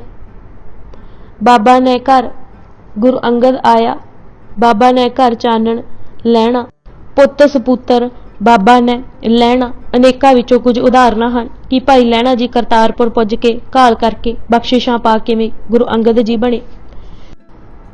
24ਵੀਂ ਵਾਰ ਦੀਆਂ 4 ਪੌੜੀਆਂ ਭਾਈ ਗੁਰਦਾਸ ਜੀ ਨੇ ਤਾਂ ਕੇਵਲ ਲਿਖੀਆਂ ਹੀ ਇਸ ਲਈ ਹਨ ਕਿ ਪਹਿਲਾਂ ਉਹਨਾਂ ਸਭ ਪਰਚਿਆਂ ਦਾ ਪਤਾ ਲੱਗ ਜਾਏ ਜੋ ਗੁਰੂ ਨਾਨਕ ਦੇਵ ਜੀ ਨੇ ਪਾਏ ਅਤੇ ਬਾਬਾ ਲਹਿਣਾ ਜੀ ਨੇ ਹੱਲ ਕੀਤੇ। ਫਿਰ ਘਾੜਤ ਕਿਵੇਂ ਘੜੀ ਗਈ, ਸਪੁੱਤਰ ਕੈਸੇ ਹੋਏ ਅਤੇ ਫਿਰ ਉਹਨਾਂ ਦਾ ਹੀ ਅੰਗ ਬਣ ਗਏ ਅਤੇ ਅੰਗਦ ਸਦਵਾਏ। ਪਹਿਲਾ ਪਰਚਾ ਹੱਲ ਕਰਕੇ ਦੁਰਮਤ ਛੱਡੀ, ਗੁਰਮਤ ਪਾਲੀ, ਫਿਰ ਜੋ ਸਤਿਗੁਰ ਕਿਹਾ ਉਹੀ ਕੀਤਾ, ਰਹਿਤ ਫਿਰ ਉਹੀ ਬਣਾ ਲਈ ਜੋ ਗੁਰੂ ਜੀ ਦੀ ਸੀ। ਹੌਲੀ ਹੌਲੀ ਖੁਸ਼ਬੂ ਫੈਲਣੀ ਆਰੰਭ ਹੋ ਗਈ, ਅੰਦਰ ਵੀ ਨਾਮ ਅੰਮ੍ਰਿਤ ਦੇ ਝਰਨੇ ਚੱਲ ਪਏ, ਪਰ ਦੱਸਿਆ ਨਾ। ਅਜਰ ਨੂੰ ਜਰਨ ਦੀ ਸ਼ਕਤੀ ਆ ਗਈ। ਇਹ ਪਤਾ ਲੱਗ ਗਿਆ ਕਿ ਸਾਧ ਸੰਗਤ ਵਿੱਚ ਸ਼ਬਦ ਨੂੰ ਦ੍ਰਿੜ ਕਰਨ ਤੋਂ ਇਲਾਵਾ ਹੋਰ ਕੋਈ ਰਾਹ ਨਹੀਂ। ਬਜਰ ਕਪਾਟ ਜੜੇ ਜੜ ਜਾਣੇ ਗੁਰ ਸ਼ਬਦੀ ਖੁਲਾਇੰਦਾ। ਇਹ ਭਾਈ ਲਹਿਣਾ ਜੀ ਦੀ ਕਰਨੀ ਸੀ ਜੋ ਉਹਨਾਂ ਗੁਰੂ ਨਾਨਕ ਦੇਵ ਜੀ ਦੇ ਇਸ਼ਾਰੇ ਤੇ ਕੀਤੀ ਅਤੇ ਫਿਰ ਸਭ ਲਈ ਚਾਨਣ ਮੁਨਾਰਾ ਬਣੀ। ਫਿਰ ਘਾੜਤ ਘੜੀ ਗਈ, ਪ੍ਰੇਮਾ ਭਗਤੀ ਅਤੇ ਭੈ ਵਿਖੇ ਹੀ ਟੁਰਦੇ ਰਹੇ। ਆਪਾ ਮੁਕੰਮਲ ਤੌਰ ਤੇ ਗਵਾ ਲਿਆ, ਕਦੇ ਹਉ ਨਾ ਜਤਾਈ, ਖੜਬੜਾਹਟ ਨੇੜੇ ਨਾ ਆਈ। ਇਹ ਨਹੀਂ ਕਿ ਹਉ ਗਵਾਈ ਅਤੇ ਫਿਰ ਅੰਦਰੋਂ ਕੁੜਹਦੇ ਰਹੇ। ਗੁਰੂ ਨਾਨਕ ਦੇਵ ਜੀ ਦੀ ਖੁਸ਼ੀ ਪਾ ਕੇ ਨੀਵੀਂ ਹੀ ਪਾਈ ਰੱਖੀ। ਸਤ ਸੰਤੋਖ ਦਇਆ ਧਰਮ ਅਰਥ ਅਤੇ ਵਿਚਾਰ ਦੇ ਮਾਲਕ ਹੋ ਕੇ ਸਹਿਜ ਵਿੱਚ ਰਹੇ। ਕਾਮ ਕ੍ਰੋਧ ਵੈਰ ਵਿਰੋਧ ਲੋਭ ਮੋਹ ਹੰਕਾਰ ਨੂੰ ਤਹਿਸ ਨਹਿਸ ਕਰ ਦਿੱਤਾ। ਐਸੀ ਘਾੜਤ ਘੜੀ ਕਿ ਸਭ ਗੁਰੂ ਨਾਨਕ ਦੇਵ ਜੀ ਦਾ ਅਸਲ ਸਪੂਤ ਇਹਨਾਂ ਨੂੰ ਹੀ ਕਹਿਣ ਲੱਗ ਪਏ। ਪੁੱਤਰ ਤਾਂ ਹਉ ਵਿੱਚ ਹੀ ਰਹੇ। ਸੁਜਾਨ ਰਾਏ ਭੰਡਾਰੀ ਨੇ ਤਾਂ ਲਿਖਿਆ ਹੈ ਕਿ ਪੁੱਤਰ ਫਕੀਰੀ ਧਨ ਤੋਂ ਖਾਲੀ ਸਨ। ਬਸ ਗੁਰੂ ਨਾਨਕ ਜੀ ਦੇ ਅੰਗਾਂ ਤੋਂ ਗੁਰੂ ਅੰਗਦ ਦੇਵ ਜੀ ਇਸ ਤਰ੍ਹਾਂ ਪੈਦਾ ਹੋਏ ਜਿਵੇਂ ਅੰਮ੍ਰਿਤ ਬਿਰਖ ਤੋਂ ਅੰਮ੍ਰਿਤ ਦਾ ਫਲ ਹੁੰਦਾ ਹੈ, ਜਾਂ ਜਿਵੇਂ ਜੋਤ ਤੋਂ ਜੋਤ ਜਗਦੀ ਹੈ ਅਤੇ ਦੀਵਾ ਬਲ ਪੈਂਦਾ ਹੈ। ਇਸ ਤਰ੍ਹਾਂ ਜੋਤ ਸਰੂਪ ਹਰ ਆਪ ਗੁਰੂ ਨਾਨਕ ਨੇ ਆਪਣੀ ਜੋਤ ਭਾਈ ਲਹਿਣਾ ਵਿੱਚ ਧਰ ਦਿੱਤੀ। ਇਹ ਸਭ ਸ਼ਬਦ ਦੀ ਹੀ ਕਰਾਮਾਤ ਸੀ, ਸ਼ਬਦ ਦੀ ਹੀ ਜਾਦੂਗਰੀ ਸੀ। ਗੁਰੂ ਨਾਨਕ ਦੇਵ ਜੀ ਨੇ ਸੱਚਾ ਸ਼ਬਦ ਹੀ ਗੁਰੂ ਅੰਗਦ ਦੇਵ ਜੀ ਨੂੰ ਸੌਂਪਿਆ ਅਤੇ ਉਹ ਹੀ ਸਿੱਕਾ ਸ਼ਬਦ ਦਾ ਸੰਸਾਰ ਵਿੱਚ ਗੁਰੂ ਅੰਗਦ ਦੇਵ ਜੀ ਨੇ ਚਲਾਇਆ। ਭਾਈ ਨੰਦ ਲਾਲ ਜੀ ਨੇ ਗੰਜਨਾਮਾ ਵਿੱਚ ਦੂਜੀ ਪਾਤਸ਼ਾਹੀ ਦੇ ਸਿਰਲੇਖ ਹੇਠਾਂ ਆਰੰਭ ਵਿੱਚ ਇਹ ਹੀ ਲਿਖਿਆ ਕਿ ਪਹਿਲਾਂ ਗੁਰੂ ਅੰਗਦ ਦੇਵ ਜੀ ਨੇ ਅਨੰਦ ਸੇਵਕ ਅਤੇ ਫਿਰ ਬੰਦਨਾ ਯੋਗ ਗੁਰੂ ਬਣੇ ਸੱਚ ਤੇ ਯਕੀਨ ਦੀਆਂ 2 ਮਿਸਾਲਾਂ ਉਹਨਾਂ ਪਾਸ ਸਨ, ਜਿਨ੍ਹਾਂ ਨਾਲ ਰਾਹ ਦਾ ਅੰਧੇਰਾ ਮਿਟਦਾ ਗਿਆ। ਗੁਰੂ ਗੋਬਿੰਦ ਸਿੰਘ ਜੀ ਨੇ ਇੱਕ ਵਾਰੀ ਬਚਨ ਕੀਤਾ ਸੀ ਕਿ ਸਿੱਖ ਨਹੀਂ ਕੋਈ ਅੰਗਦ ਜਿਹਾ ਹੋਇਆ, ਟਹਿਲੀਆ ਨਹੀਂ ਕੋਈ ਅਮਰਦਾਸ ਜਿਹਾ ਬਣ ਖੜੋਇਆ, ਸਾਕ ਨਹੀਂ ਕੋਈ ਰਾਮਦਾਸ ਜੈਸਾ, ਪੁੱਤਰ ਨਹੀਂ ਕੋਈ ਅਰਜਨ ਵੈਸਾ। ਭਾਈ ਲਹਿਣਾ ਜੀ ਨੇ ਸਿੱਖ ਦੇ ਰੂਪ ਵਿੱਚ ਜੋ ਘਾਲਨਾਵਾਂ ਕੀਤੀਆਂ, ਉਹਨਾਂ ਸਭਨਾਂ ਨੂੰ ਜਿਵੇਂ ਭੱਟਾਂ ਰਬਾਬੀਆਂ ਭਾਈ ਗੁਰਦਾਸ ਜੀ ਅਤੇ ਭਾਈ ਨੰਦ ਲਾਲ ਜੀ ਨੇ ਸੰਕੇਤਾਂ ਵਿੱਚ ਲਿਖਿਆ ਹੈ, ਉਵੇਂ ਹੀ ਸਾਖੀ ਰੂਪ ਵਿੱਚ ਸਾਡੇ ਇਤਿਹਾਸਕਾਰਾਂ ਅਤੇ ਸਾਖੀਕਾਰਾਂ ਨੇ ਲਿਖਿਆ ਹੈ। ਇਹਨਾਂ ਸਾਰੀਆਂ ਸਾਖੀਆਂ ਅਤੇ ਬਚਨਾਂ ਨੂੰ ਪੜ੍ਹਿਆਂ ਪਤਾ ਲੱਗ ਜਾਏਗਾ ਕਿ ਭਾਈ ਲਹਿਣਾ ਜੀ ਇੱਕਮਿਕ ਕਿਵੇਂ ਹੋ ਰਹੇ ਸਨ, ਸਾਵੇਂ ਕਿਵੇਂ ਬਣੇ ਰਹੇ ਸਨ ਅਤੇ ਫਿਰ ਗੁਰੂ ਨਾਨਕ ਜੀ ਦਾ ਅੰਗ ਅਤੇ ਰੂਪ ਕਿਵੇਂ ਬਣੇ। ਭਾਈ ਲਹਿਣਾ ਜੀ ਇੱਕ ਵਾਰੀ ਜਦੋਂ ਘਰੇ ਟੁਰੇ ਤਾਂ ਇੱਕ ਚਟਾਈ ਅਤੇ ਨਮਕ ਦੀ ਖਿੱਟੀ ਸਿਰ ਲੈ ਟੁਰੇ ਸਨ। ਚਾਕਰਾਂ ਨੇ ਬਹੁਤ ਆਖਿਆ ਸੀ ਕਿ ਉਹ ਪਹੁੰਚਾਏ ਆਉਂਦੇ ਹਨ, ਪਰ ਆਪ ਜੀ ਹੁਣ ਸੇਵਕੀ ਭਾਵ ਨਾਲ ਟੁਰੇ ਆ ਰਹੇ ਸਨ। ਕਰਤਾਰਪੁਰ ਪੁੱਜਦਿਆਂ ਪਹਿਲਾਂ ਧਰਮਸ਼ਾਲਾ ਹੀ ਗਏ। ਉੱਥੇ ਚਟਾਈ ਰੱਖੀ, ਲੂਣ ਦੀ ਸਿਲ ਰੱਖਣ ਜਦ ਘਰ ਪੁੱਜੇ ਤਾਂ ਮਾਤਾ ਸੁਲੱਖਣੀ ਜੀ ਨੇ ਦੱਸਿਆ ਕਿ ਗੁਰੂ ਜੀ ਅਜੇ ਖੇਤਾਂ ਵਿੱਚੋਂ ਹੀ ਨਹੀਂ ਮੁੜੇ। ਲੂਣ ਉੱਥੇ ਰੱਖ ਆਪ ਜੀ ਖੇਤਾਂ ਨੂੰ ਗਏ। ਖੇਤਾਂ ਵਿੱਚ ਜਾ ਡਿੱਠਾ ਕਿ ਗੁਰੂ ਨਾਨਕ ਜੀ ਖੇਤੀ ਵਿੱਚੋਂ ਨਦੀਨ ਪੁੱਟ ਬਾਹਰ ਸੁੱਟ ਰਹੇ ਹਨ। ਆਪ ਨੇ ਸੁਭਾਵਕ ਹੀ ਉਹ ਹੀ ਕਾਰ ਕਰਨੀ ਆਰੰਭ ਦਿੱਤੀ ਜੋ ਗੁਰੂ ਨਾਨਕ ਦੇਵ ਜੀ ਕਰ ਰਹੇ ਸਨ। ਖੇਤੀ ਕਦੇ ਕੀਤੀ ਨਹੀਂ ਸੀ, ਬੂਟੇ ਅਤੇ ਨਦੀਨ ਦਾ ਅੰਤਰ ਪਤਾ ਨਹੀਂ ਸੀ, ਬੂਟੇ ਵੀ ਨਾਲ ਪੁੱਟੇ ਜਾਣ। ਗੁਰੂ ਨਾਨਕ ਦੇਵ ਜੀ ਨੇ ਹੱਥੋਂ ਰੋਕਿਆ ਅਤੇ ਮੁਸਕਰਾਏ ਅਤੇ ਕਿਹਾ, ਤੁਸਾਂ ਪੁੱਟਣੇ ਨਹੀਂ ਲਗਾਉਣੇ ਹਨ। ਜਦ ਹੋਰ ਕੋਈ ਕਾਰ ਭਾਈ ਲਹਿਣਾ ਜੀ ਨੇ ਪੁੱਛੀ ਤਾਂ ਗੁਰੂ ਜੀ ਨੇ ਨਦੀਨ ਦੀ ਇੱਕ ਪੰਡ ਬੰਨ੍ਹ ਕੇ ਘਰ ਲੈ ਜਾ ਕੇ ਪਸ਼ੂਆਂ ਨੂੰ ਪਾਉਣ ਦਾ ਆਦੇਸ਼ ਦਿੱਤਾ। ਭਾਈ ਲਹਿਣਾ ਜੀ ਨੇ ਉਸੇ ਸਮੇਂ ਇੱਕ ਪੰਡ ਬੱਧੀ, ਚੋਂਦੇ ਚਿੱਕੜ ਵਾਲੀ ਨਦੀਨ ਇੱਕ ਪੰਡ ਸਿਰ ਤੇ ਚਾਹ ਲਈ। ਆਪਣੇ ਬਹੁਮੁੱਲੇ ਪੋਸ਼ਾਕ ਵੱਲ ਨਾ ਤੱਕਿਆ, ਸਾਰਾ ਜਾਮਾ ਹੀ ਚਿੱਕੜ ਹੋ ਗਿਆ। ਆਪ ਜੀ ਨੇ ਸਾਰੀ ਪੰਡ ਘਰ ਪਹੁੰਚਾ ਪਸ਼ੂਆਂ ਅੱਗੇ ਪਾ ਦਿੱਤੀ। ਮਾਤਾ ਸੁਲੱਖਣੀ ਜੀ ਨੇ ਚਿੱਕੜ ਨਾਲ ਭਰਿਆ ਕੀਮਤੀ ਜਾਮਾ ਦੇਖ ਗੁਰੂ ਨਾਨਕ ਜੀ ਨੂੰ, ਜੋ ਪਿੱਛੇ ਟੁਰੇ ਆਉਂਦੇ ਸਨ, ਆਖ ਹੀ ਦਿੱਤਾ ਕਿ ਇਹ ਤੁਸਾਂ ਕੀ ਕੀਤਾ? ਇਹ ਭਲਾ ਜਿਹਾ ਮਨੁੱਖ ਹੈ, ਕਦੇ ਭਾਰ ਚੁੱਕਿਆ ਨਹੀਂ ਲੱਗਦਾ। ਕੱਪੜੇ ਵੀ ਬਹੁਮੁੱਲੇ ਪਾਏ ਹੋਏ ਸਨ, ਤੁਸਾਂ ਨੇ ਪੰਡ ਚੁਕਵਾ ਕੇ ਚਿੱਕੜ ਨਾਲ ਹੀ ਭਰ ਦਿੱਤੇ ਹਨ। ਮਾਤਾ ਸੁਲੱਖਣੀ ਦੀ ਗੱਲ ਸੁਣ ਕੇ ਦੀਨ ਦੁਨੀ ਦੇ ਪਾਤਸ਼ਾਹ ਨੇ ਕਿਹਾ, ਸੁਲੱਖਣੀਏ, ਇਹ ਕੋਈ ਚਿੱਕੜ ਨਹੀਂ ਹੈ ਤੇ ਨਾ ਹੀ ਪੰਡ ਹੈ, ਇਹ ਤਾਂ ਦੀਨ ਦੁਨੀ ਦਾ ਛਤਰ ਹੈ ਜੋ ਇਹਨਾਂ ਸਿਰ ਝੁਲਾਇਆ ਹੈ। ਇਹ ਚਿੱਕੜ ਦੇ ਛਿੱਟੇ ਨਹੀਂ, ਕੇਸਰ ਦੇ ਛਿੱਟੇ ਹਨ ਜੋ ਇਸ ਦੇ ਜਾਮੇ ਤੇ ਮਾਰੇ ਹਨ। ਜਰਾ ਗੌਰ ਨਾਲ ਦੇਖ, ਉੱਪਰੋਂ ਨਾ ਤੱਕ। ਗੁਰੂ ਨਾਨਕ ਜੀ ਦੇ ਬਚਨ ਸੁਣ ਕੇ ਭਾਈ ਲਹਿਣਾ ਜੀ ਨੇ ਸਿੱਖੀ ਤੱਤ ਦੀ ਪਹਿਲੇ ਦਿਨ ਹੀ ਸੋਝੀ ਪਾ ਲਈ। ਉਹ ਸਮਝ ਗਏ ਕਿ ਇਹ ਗੁਰਿਆਈ ਕੋਈ ਐਸ਼ ਜਾਂ ਦਿਖਾਵੇ ਦੀ ਚੀਜ਼ ਨਹੀਂ, ਇਹ ਤਾਂ ਪੰਡ ਹੈ ਜੋ ਗੁਰੂ ਨਾਨਕ ਜੀ ਨੇ ਚੱਕੀ ਹੋਈ ਹੈ। ਲੋਕੀ ਲਿਬੜੇ ਹੋਏ ਹਨ, ਪਸ਼ੂ ਸਮਾਨ ਜੀਵਨ ਬਤੀਤ ਕਰ ਰਹੇ ਹਨ, ਇਹਨਾਂ ਵਿੱਚ ਹੀ ਰਹਿ ਕੇ ਇਹਨਾਂ ਦਾ ਜੀਵਨ ਬਦਲਾਉਣਾ ਹੈ। ਕਿਰਤ ਦੀ ਇਸ ਘਰ ਉਚਾਈ ਹੈ ਅਤੇ ਕਿਰਤ ਕਰਦਿਆਂ, ਸੇਵਾ ਨਿਭਾਉਂਦਿਆਂ ਜੋ ਹੱਥ ਮੈਲੇ ਹੁੰਦੇ ਹਨ, ਜੋ ਬਸਤਰ ਚਿੱਕੜ ਨਾਲ ਭਰ ਜਾਂਦੇ ਹਨ, ਉਹ ਕੇਸਰ ਸਮਾਨ ਹਨ। ਕਿਰਤ ਕਰਦਿਆਂ ਹੀ ਦੇਹੀ ਸੁੱਚੀ ਹੁੰਦੀ ਹੈ। ਸੇਵਾ ਕਰਦਿਆਂ ਅੰਤਰ ਆਤਮੇ ਪ੍ਰੇਮ ਜਾਗਦਾ ਹੈ। ਕੋਈ ਕਿਰਤ, ਕੋਈ ਕਾਜ, ਕੋਈ ਕੰਮ ਨੀਵਾਂ ਨਹੀਂ। ਜਦ ਦਸ਼ਮੇਸ਼ ਪਿਤਾ ਨੇ ਇੱਕ ਕੂਲੇ ਹੱਥਾਂ ਵਾਲੇ ਕੋਲੋਂ, ਜਿਸਨੇ ਕਦੇ ਸੇਵਾ ਕਰ ਹੱਥ ਸੁੱਚੇ ਨਹੀਂ ਸਨ ਕੀਤੇ, ਜਲ ਪੀਣ ਤੋਂ ਇਨਕਾਰ ਕੀਤਾ ਸੀ, ਤਾਂ ਉਸ ਵੇਲੇ ਵੀ ਇਹੀ ਹੀ ਫਰਮਾਇਆ ਸੀ, ਸੁਣ ਸਿੱਖਾ ਗੁਰਮਤਿ ਸਾਰ, ਸਤ ਸੰਗਤ ਕੀ ਸੇਵ ਉਦਾਰ, ਜਿਉ ਮੁਰਦੇ ਕੇ ਅੰਗ ਅਪਾਵਣ, ਸੁਖ ਚਿਉ ਸਭ ਨਹਿ ਕਰਨ ਸੁਹਾਵਣ। ਜਿਵੇਂ ਕੋਈ ਮੁਰਦੇ ਨੂੰ ਛੂਹਣਾ ਨਹੀਂ ਚਾਹੁੰਦਾ, ਇਸੇ ਤਰ੍ਹਾਂ ਉਹ ਮੁਰਦਾ ਹੈ ਜਿਸ ਦੇ ਹੱਥ ਪੈਰ ਪਰਉਪਕਾਰ ਲਈ ਨਹੀਂ ਹਿੱਲੇ। ਆਪਣਾ ਘਰ ਦਾ ਤੇ ਹੋਰ ਸਭ ਖਿਆਲ ਛੱਡ ਕੇ ਇੱਕ ਮਨ ਚਿੱਤ ਹੋ ਸੇਵਾ ਵਿੱਚ ਹੀ ਲੱਗ ਪਏ। ਇਸ ਸੇਵਾ ਸਦਕਾ ਨਿਮਰਤਾ ਦਾ ਰੂਪ ਹੋ ਗਏ। ਸਿਮਰਨ ਅਤੇ ਸਤਨਾਮ ਦੇ ਜਾਪ ਸਦਕਾ ਯਕੀਨ ਤੇ ਸ਼ਰਧਾ ਪ੍ਰਪੱਕ ਹੋ ਗਈ। ਗਿਆਨੀ ਗਿਆਨ ਸਿੰਘ ਦੇ ਸ਼ਬਦਾਂ ਵਿੱਚ ਪ੍ਰਤੀਤ ਪ੍ਰੀਤ ਨੀਤ ਬਡਤ ਬਿਨਤ ਗੁਰਸੇਵਾ ਸਤਨਾਮ ਸੈ। ਇਸ ਤਰ੍ਹਾਂ ਸਮਝੋ ਜਿਵੇਂ ਕੋਈ ਕੰਗਾਲ ਪਾਰਸ ਨੂੰ, ਰੋਗੀ ਦਾਰੂ ਨੂੰ, ਘਾਹ ਬਰਖਾ ਨੂੰ, ਜੋਗੀ ਇਕਾਂਤ ਨੂੰ, ਕਵੀ ਚੰਗੇ ਸ਼ਬਦਾਂ ਨੂੰ, ਬਾਲਕ ਮਿੱਠੇ ਨੂੰ, ਕਮਲ ਸੂਰਜ ਦੀਆਂ ਕਿਰਨਾਂ ਨੂੰ, ਗੂੰਗਾ ਬੋਲਾਂ ਨੂੰ, ਜਿਵੇਂ ਹੰਸ ਮਾਨ ਸਰੋਵਰ ਨੂੰ, ਕਾਮਨਾ ਵਾਲੇ ਕਲਪ ਬ੍ਰਿਸ਼ਾਂ ਨੂੰ, ਮੋਰ ਕਾਲੇ ਬੱਦਲਾਂ ਨੂੰ, ਸੂਰਮਾ ਜੰਗ ਨੂੰ, ਰਸਨਾ ਸਵਾਦ ਨੂੰ, ਬੁੱਧੀ ਯਾਦ ਸ਼ਕਤੀ ਅਤੇ ਚਰਚਾ ਨੂੰ, ਤਿਵੇਂ ਹੀ ਭਾਈ ਲਹਿਣਾ ਜੀ ਸਭ ਖਿਆਲ ਛੱਡ ਚਿੱਤ ਦੇ ਉਤਸ਼ਾਹ ਅਤੇ ਪ੍ਰੀਤੀ ਨਾਲ ਗੁਰੂ ਨਾਨਕ ਜੀ ਦੀ ਸੇਵਾ ਵਿੱਚ ਜੁਟ ਗਏ। ਜਰਾ ਆਪਾ ਨਹੀਂ ਜਣਾਉਂਦੇ ਅਤੇ ਸਦਾ ਆਗਿਆ ਵਿੱਚ ਰਹਿੰਦੇ ਹਨ। ਜਰਾ ਨਾ ਆਪ ਜਣਾਵਹੀ ਆਗਿਆ ਮਹਿ ਰਿਹਾਏ। ਉਹਨਾਂ ਦੀ ਸਹਾਰਨ ਸ਼ਕਤੀ ਅਪਾਰ ਹੋ ਗਈ। ਕੋਈ ਕੁਝ ਕਹੇ, ਆਪ ਕਦੇ ਮੋੜਵਾਂ ਚੁਭੂਆਂ ਉੱਤਰ ਨਹੀਂ ਸਨ ਦਿੰਦੇ। ਗੁਰਪੁੱਤਰਾਂ ਨੇ ਕਿਹੜੀ ਗੱਲ ਸੀ ਜੋ ਨਹੀਂ ਸੀ ਆਖੀ, ਲੋਕਾਂ ਨੇ ਕਿਹੜਾ ਮਿਹਣਾ ਤਾਨਾ ਸੀ ਜੋ ਨਹੀਂ ਸੀ ਮਾਰਿਆ। ਆਪ ਜੀ ਤਾਂ ਬਸ ਸੇਵਾ ਕਰਨ, ਸ਼ਬਦ ਸੁਣਨ, ਸਾਖੀ ਕਰਨ ਵਿੱਚ ਹੀ ਜੁਟੇ ਰਹਿੰਦੇ। ਸੇਵਾ ਕਰਦਿਆਂ, ਬਾਣੀ ਪੜ੍ਹਦਿਆਂ, ਸੁਣਦਿਆਂ, ਗੁਰ ਗੁਣ ਜਾਣਦਿਆਂ ਪਰਮ ਪ੍ਰੇਮ ਜਾਗ ਪਿਆ। ਇੱਕ ਦਿਨ ਸੇਵਾ ਕਰਦਿਆਂ ਹੀ ਡਿਠੋ ਨੇ ਕਿ ਗੁਰੂ ਨਾਨਕ ਦੇਵ ਜੀ ਬਿਰਾਜੇ ਹੋਏ ਵੀ ਖੱਬਾ ਪੈਰ ਬਾਰ-ਬਾਰ ਝਟਕ ਰਹੇ ਹਨ। ਪਹਿਲਾਂ ਤਾਂ ਨਾ ਬੋਲਿਆ, ਪਰ ਜਦ ਰੋਜ਼ ਐਸਾ ਕਰਦੇ ਡਿੱਠਾ ਤਾਂ ਫਿਰ ਇੱਕ ਨਿਰਾਲੀ ਝਲਕ ਦੇਖੀ।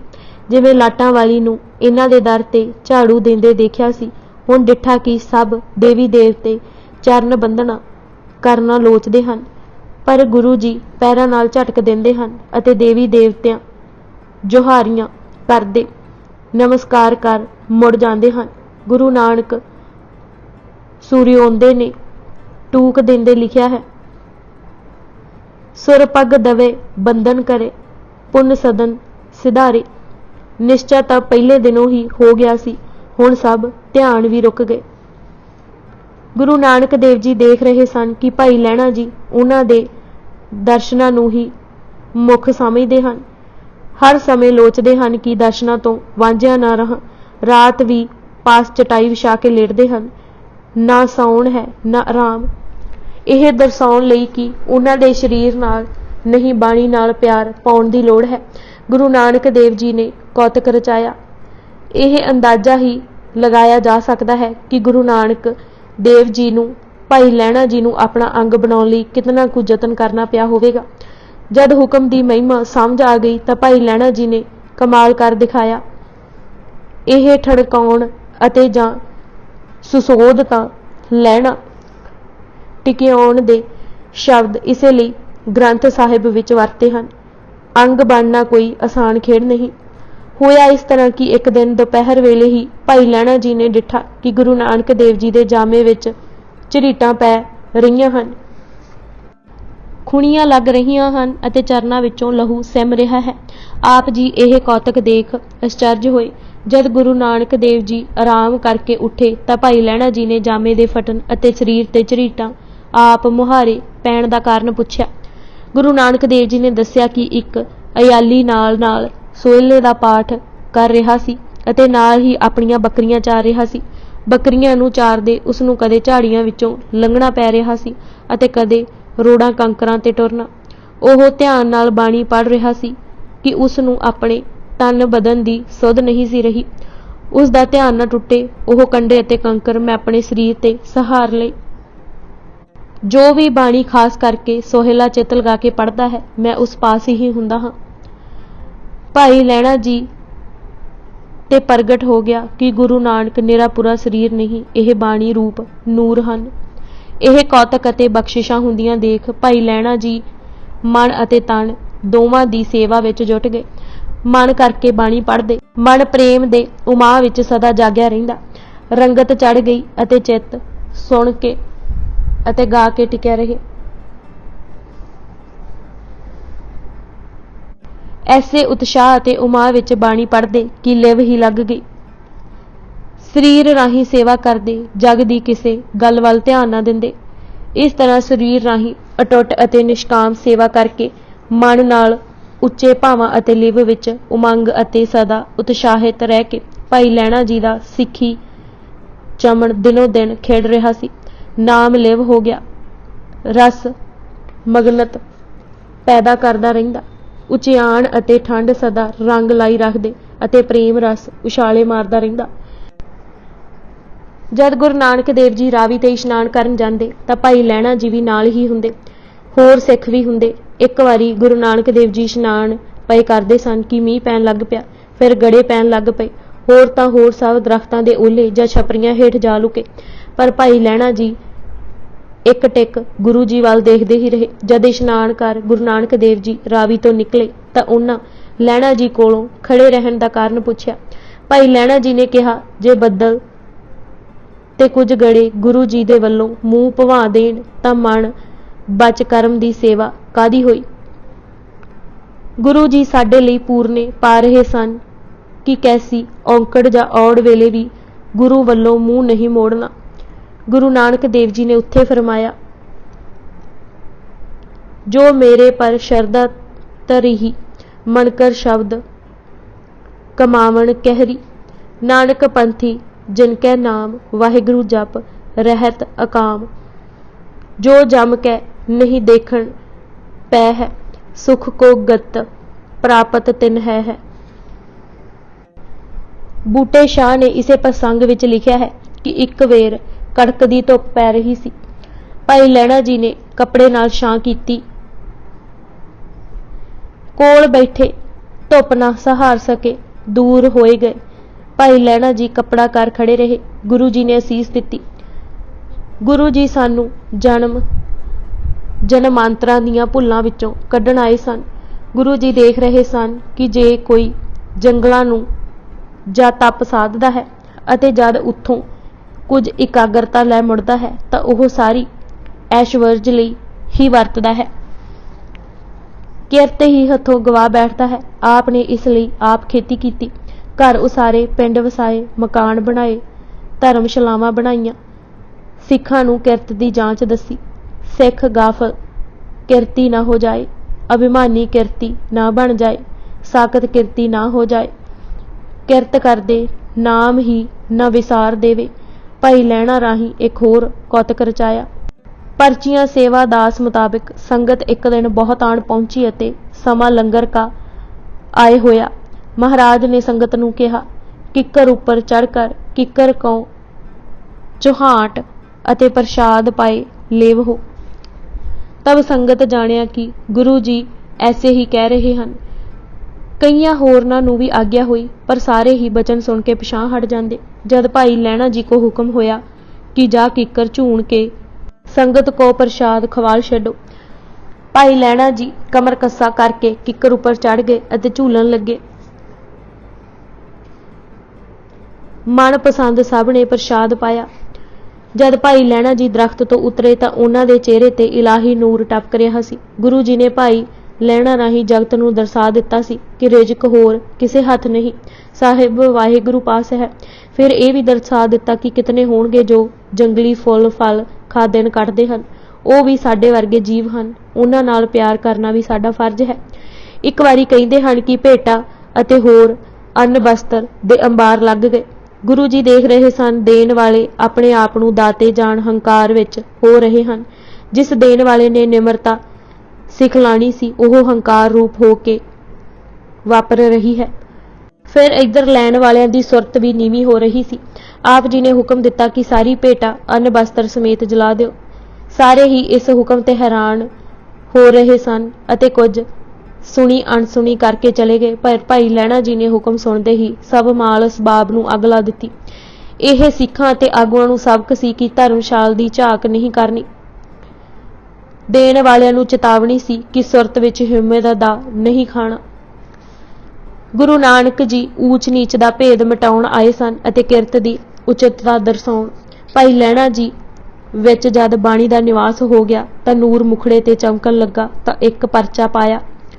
ਇਸ ਪਰਚੇ ਦਾ ਭਾਵ ਇਹ ਸੀ ਕਿ ਆਤਮਕ ਬਲ ਪਾ ਕੇ ਹੱਥੀ ਸੇਵਾ ਨਹੀਂ ਛੱਡਣੀ ਅਤੇ ਅਖੌਤੀ ਨੀਵਿਆਂ ਨਾਲ ਪਿਆਰ ਹੋਰ ਕਰਨਾ ਹੈ। ਇਸ ਸਬੰਧ ਵਿੱਚ ਸਾਡੇ ਸਾਖੀਕਾਰਾਂ ਕਈ ਸਾਖੀਆਂ ਲਿਖੀਆਂ ਹਨ। ਪਹਿਲੀ ਇਸ ਤਰ੍ਹਾਂ ਪ੍ਰਚਲਿਤ ਹੈ ਕਿ ਗੁਰੂ ਜੀ ਨੇ ਪੁੱਤਰਾਂ ਨੂੰ ਬਸਤਰ ਧੋ ਲੈ ਆਉਣ ਲਈ ਹੁਕਮ ਕੀਤਾ। ਉਹਨਾਂ ਧੋਬੀ ਆਵੇਗਾ ਅਤੇ ਧੋ ਸੁਕਾ ਲਿਆਵੇਗਾ ਦੀ ਗੱਲ ਕਹੀ ਅਤੇ ਜਬ ਲੈਣੇ ਪ੍ਰਾਪਤ ਸਤਿਗੁਰ ਭਾਖਾ ਤਬ ਹੀ ਉਠਿਓ ਲਹਿਣਾ ਵਡਭਾਗਾ, ਸਰ ਮਹਿ ਜਾ ਪਟ ਧੋਵਣ ਲਾਗਾ। ਭਾਈ ਲਹਿਣਾ ਜੀ ਧੋ ਸੁਕਾ ਠੱਪ ਸਭ ਬਸਤਰ ਲੈ ਆਏ। ਗੁਰੂ ਨਾਨਕ ਦੇਵ ਜੀ ਨੇ ਧੰਨ ਧੰਨ ਕਿਹਾ। ਵਰਾਂਡੇ ਵਿੱਚ ਮੋਈ ਹੋਈ ਚੂਹੀ ਦੇਖ ਕੇ ਗੁਰੂ ਨਾਨਕ ਦੇਵ ਜੀ ਨੇ ਹੁਕਮ ਕੀਤਾ ਕਿ ਇਸ ਨੂੰ ਬਾਹਰ ਸੁੱਟ ਦਿਓ। ਪੁੱਤਰਾਂ ਕਿਹਾ ਕਿ ਜਿਸ ਦਾ ਕਾਰਜ ਹੈ ਉਹ ਆ ਕੇ ਕਰ ਦੇਵੇਗਾ। ਭਾਈ ਲਹਿਣਾ ਜੀ ਵੱਲ ਦੇਖ ਕੇ ਦੁਨੀਆ ਦੇ ਮਾਲਕ ਨੇ ਕਿਹਾ, ਉੱਠ ਹੈ ਤੂੰ ਹੀ ਕਰਤਾਰ ਪਿਆਰੇ, ਮੁਖ ਕਚਾਏ ਵਹਿਰ ਦੇਹੋ ਡਾਰੇ। ਅਜੇ ਸ਼ਬਦ ਗੁਰੂ ਜੀ ਦੇ ਮੂੰਹ ਵਿੱਚ ਹੀ ਸਨ ਕਿ ਪਿਆਰੇ ਲਹਿਣਾ ਜੀ ਮੋਈ ਹੋਈ ਚੂਹੀ ਚੱਕ ਕੇ ਬਾਹਰ ਸੁੱਟ ਆਏ। ਮਾਤਾ ਸੁਲੱਖਣੀ ਜੀ ਰੋਜ਼ ਕਹਿੰਦੇ ਸਨ ਕਿ ਤੁਸੀਂ ਪੁੱਤਰਾਂ ਨੂੰ ਤਿੰਨਾ ਪਿਆਰ ਨਹੀਂ ਕਰਦੇ ਜਿਤਨਾ ਲਹਿਣੇ ਜੀ ਨੂੰ ਕਰਦੇ ਹੋ। ਸੂਰਜ ਪ੍ਰਕਾਸ਼ ਦਾ ਕਹਿਣਾ ਹੈ ਕਿ ਉਸੇ ਸਮੇਂ ਮਾਤਾ ਸੁਲੱਖਣੀ ਜੀ ਨੂੰ ਕਿਹਾ ਵੀ ਸੀ, ਹੇ ਮੂਲੇ ਦੀ ਪੁੱਤਰੀ, ਤੁਸੀਂ ਹੀ ਹੁਣ ਦੱਸੋ ਕਿ ਲਹਿਣਾ ਜੀ ਆਪਣੇ ਪੁੱਤਰ ਹਨ ਕਿ ਉਹ ਲక్ష్ਮੀ ਚੰਦ ਸ਼੍ਰੀ ਚੰਦ। ਮੂਲੇ ਸੁੱਤਾ ਭਿਖ ਹੈ ਮਨ ਗੁਨੀਏ, ਇਹ ਨਿਜ ਸੁੱਤ ਕਹਿ ਪਰ ਸੁੱਤ ਜਾਨੀਏ। ਸੰਸਾਰੀ ਰਿਸ਼ਤੇ ਗੁਰੂ ਦੇ ਪਿਆਰ ਵਿੱਚ ਹਾਇਲ ਨਹੀਂ ਹੁੰਦੇ। ਇੱਕ ਸਮੇਂ ਬਾਰਿਸ਼ ਬਹੁਤ ਹੋਈ। ਧਰਮਸ਼ਾਲਾ ਦੀ ਬਾਹਰਲੀ ਦੀਵਾਰ ਦੀਆਂ ਕੁਝ ਇੱਟਾਂ ਖਿਸਕਣ ਲੱਗੀਆਂ। ਮਹਾਰਾਜ ਨੇ ਕਿਰ ਰਹੀ ਕੰਧ ਨੂੰ ਉਸੇ ਸਮੇਂ ਲੇਪਣ ਕਰਨ ਦਾ ਹੁਕਮ ਦਿੱਤਾ। ਪੁੱਤਰਾਂ ਮਜ਼ਦੂਰੀ ਅਤੇ ਮਿਸਤਰੀ ਭਾਲ ਕੇ ਸਵੇਰੇ ਠੀਕ ਕਰਾਉਣ ਦੀ ਗੱਲ ਕਹੀ। ਭਾਈ ਲਹਿਣਾ ਜੀ ਉਸੇ ਸਮੇਂ ਹੀ ਚੱਲ ਪਏ। ਗੁਰੂ ਜੀ ਨੇ ਜਿੱਥੇ ਕਿਰਤ ਦੀ ਮਹਿਮਾ ਦਰਸਾਈ ਉੱਥੇ ਇਹ ਵੀ ਪ੍ਰਗਟਾ ਦਿੱਤਾ ਕਿ ਧਰਮਸ਼ਾਲ ਗੁਰਦੁਆਰਾ ਦੀ ਸੰਭਾਲ ਅਤੇ ਸੇਵਾ ਸਭ ਤੋਂ ਮੁੱਖ ਰੱਖਣੀ ਹੈ ਅਤੇ ਢਿੱਲ ਨਹੀਂ ਕਰਨੀ। ਇੱਕ ਵਾਰੀ ਕਾਲੇ ਚਿੱਕੜ ਦੇ ਚੁਬੱਚੇ ਵਿੱਚ ਕਟੋਰਾ ਡਿੱਗ ਪਿਆ। ਇਹ ਅਜਿਹਾ ਚੁਬੱਚਾ ਸੀ ਜਿਸ ਵਿੱਚ ਸਾਰੇ ਪਿੰਡ ਦੀ ਮੈਲ ਆ ਇਕੱਠੀ ਹੁੰਦੀ ਸੀ। ਗੁਰੂ ਨਾਨਕ ਜੀ ਨੇ ਵੱਡੇ ਪੁੱਤਰ ਨੂੰ ਕਟੋਰਾ ਕੱਢ ਲੈਣ ਲਈ ਕਿਹਾ। ਉਹਨਾਂ ਕਿਹਾ, ਤੁਸੀਂ कटोरे की फिक्र ना करो, कटोरा सहज स्यों काढ़ लेविएगा। छड्डण नहीं लगे। जद लक्ष्मी चंद वल वेख कटोरा कढ़ लियाउण लई आख्या तां लक्ष्मी चंद ने कहा, भली भांत किस स्यों काढ़िया लवांगे। जद गुरु नानक देव जी ने भाई लैणे वल डिठा तां भाई लैणा जी हुक्म पांदे ही चुबच्चे विच कुद पए। उन्हां दे बस्तर, मुख, अखियां सब शरीर चिक्कड़ नाल भर गया। कटोरी मांज साफ गुरु जी दे चरनां ते आ रखी। कन्हैया लाल दा कहना है कि यह केसर दी कटोरी विच केसर पा छिड़कना सी अते गुरगद्दी दी जिम्मेवारी देनी सी। उस नूं पहिलां धोण मांजण अते स्वच्छ करन दी लोड़ सी। 3 वरे बीत गए सन। लैणा जी नूं घर खडूर गया। ਉਹ सिख हो के सिक्खी दी करनी दृढ़ा रहे सन। खसम पास कबूल हो रहे सन। गुरु नानक देव जी राज दा धनी होण लई सिखां वाली किरत निभा रहे सन। घालां अते टहलां कीतियां। सिੱਖੀ भावना विच गुर सेविया सानू जांच सिखाई कि सतगुर इस तरह सेवीदा है अते सच इस तरह पाईंदा है। तू लैणा अते असां देना। तां हुक्म पहली वारी ही हो गया सी। साडे राज दा धनी आ रहा है। गुरु नानक जी ने पहली मिलनी वेले ही कह दिता सी। गुरु नानक देव जी ने हुक्म किया कि हुण पिंड हो आओ, घर परिवार अते कारोबार अते बच्चे देख आओ। आप जी गुरु चरनां नालों विछड़ना तां नहीं चाहुंदे सन, पर आग्या मन खडूर आए। पिंड परतियां अजे कुछ दिन ही होए सन कि तड़प दर्शनां दी लग गई। घर विच जाण तां उसे समय बाहर विहड़े विच निकल पैण। विहड़े विच पुज्जण तां फिर दिल ना लगे। मन नूं बड़ा समझाउण पर चैन ना आवे। अवस्था चन्न चकोर वाली हो गई। बहुत सोहना दृश्य खिंचिया है भाई संतोख सिंह जी ने। आप ने लिखिया है कि रता भी दिल पिंड ना लगा। शरीर जरूर पिंड आया सी, पर चित करतारपुरे ही सी। कब एक छिन चित परचित नाही, कब आंगन कब बाहर जाही। गुरपद पंकज ढिग मन छोरा, तन आयो सो घर की ओरा। किसे नूं कुछ कहिंदे नहीं सन, चुपचाप ही दिसदे सन। बस थोड़े दिन ही रहे, फिर करतारपुर चल पे। करतारपुर आके पहले वाली ही कार संभाल ली। निमर भाव विच सदा विचरदे सन। मिठत गरीबी अते सहनशीलता तां अगे ही है सी। हुण अजर जरन दी शक्ति भी आ गई। प्रेम अपार सी अते हाउ दा मुकम्मल अभाव सी। रूहानी उंज मत्थे ते चमकदा सी। अमृतमई हो गए सन। हुक्मी बंदे सन अते आग्याकारी जी। एक वारी गुरु नानक देव जी ने सबना पास बैठिया नूं पुछया कि उस समय रात है जां दिन। सब ने कहा सच्चे पातशाह दिन चढ़िया होया है। पर लैणा जी ने कहा सच्चे पातशाह यह दिन रात तेरे ही बनाए हुए हन। जे तू रात चाहुंदा है तां रात हो जाती है, जे तू दिन चाहुंदा है तां दिन। एक समय आप जी ने अपनी तली ते पैसा रख सब सामने मुट्ठी बंद कर लई अते पुत्र बाबा श्री चंद नूं पुछया कि बेटा मुट्ठी विच की है। तां उन्हां कहा एक पैसा है। इस तरह का जवाब बाबा लक्ष्मी चंद ने दिता। भाई लैणा कोलों पुछया तां उन्हां कहा मेरी शक्ति नहीं कि दस सकां कि तुहाडी मुट्ठी विच की है। जे रहमत करो दसां कि आप जी दी मुट्ठी विच की है। आप दी मुट्ठी विच 9 निधां 18 सिद्धां, इत्थे उत्थे दा राज अते दरगाहां दी कुंजी। पुत्र गुरु नानक देव जी नूं पिता रूप ही देख रहे सन। उन्हां दी नज़र पैसे तो अगे ही नहीं सी जा रही। गुरु नानक देव जी नूं परमेश्वर रूप केवल भाई लैणा जी ने ही डिठा। बाबा बुढ़ा जी भी भावें कई सालों तो ह्यूमत अज सेवा कर रहे सन, पर परख की परीक्षा विच कांप खा गए। महिमा प्रकाश अते परचियां सेवा दास वालियां विच एक अजिही साखी लिखी है जो दर्शा रही है कि ह्यूमे का अभाव केवल भाई लैणा जी का ही होया सी। ठीक रहेगा जे महिमा प्रकाश वार्तक दे ही इन बिन शब्द इत्थे दे दिते जाण। एक समय बाबे जी ने रात को बुढ़े सो पूछया बुढ़िया रात कितनी रहिंदी है। तां बुढ़े आख्या मेहरबान सवा पहर रात है। तां बाबे नानक आख्या तैनू क्यों कर मालूम होया। बुढ़े आख्या असां जट हाँ, तारे देख के मालूम करदे हाँ। फिर बाबा जी ने अंगद जी नूं पुछया पुरखा रात कितनी है। तां आख्यो सू मेहरबानी तेरी रात तेरा दिन। तू सब कुछ जानदा है। असां रात दिन प्रयोजन नहीं। तब बाबा जी बहुत प्रसन्न होए। अंदर जो ਇਹ हाउ दी जड़ है किधरे ना किधरे खुबी रहिंदी है। गुरु दा अंग तां ओह ही बन सकेगा जिस विचों इस दा पूर्ण अभाव हो जाए। सेवादास दे शब्दां विच गुरु अंगद जी ने कहा सी, सच्चे पातशाह जेती रात तै बिता है तेती गई है, तू जान प्रवीण है। सबना ते यह गल चंगी तरह स्पष्ट हो गई कि गुरु नानक सच्चा न्याय करने वाला पातशाह है। पुत्रां नूं पुत्र होण कारण कोई उचेचा आदर नहीं दिंदे। यह मोह दी नदी उन्हां दा राह नहीं रोक सकदी।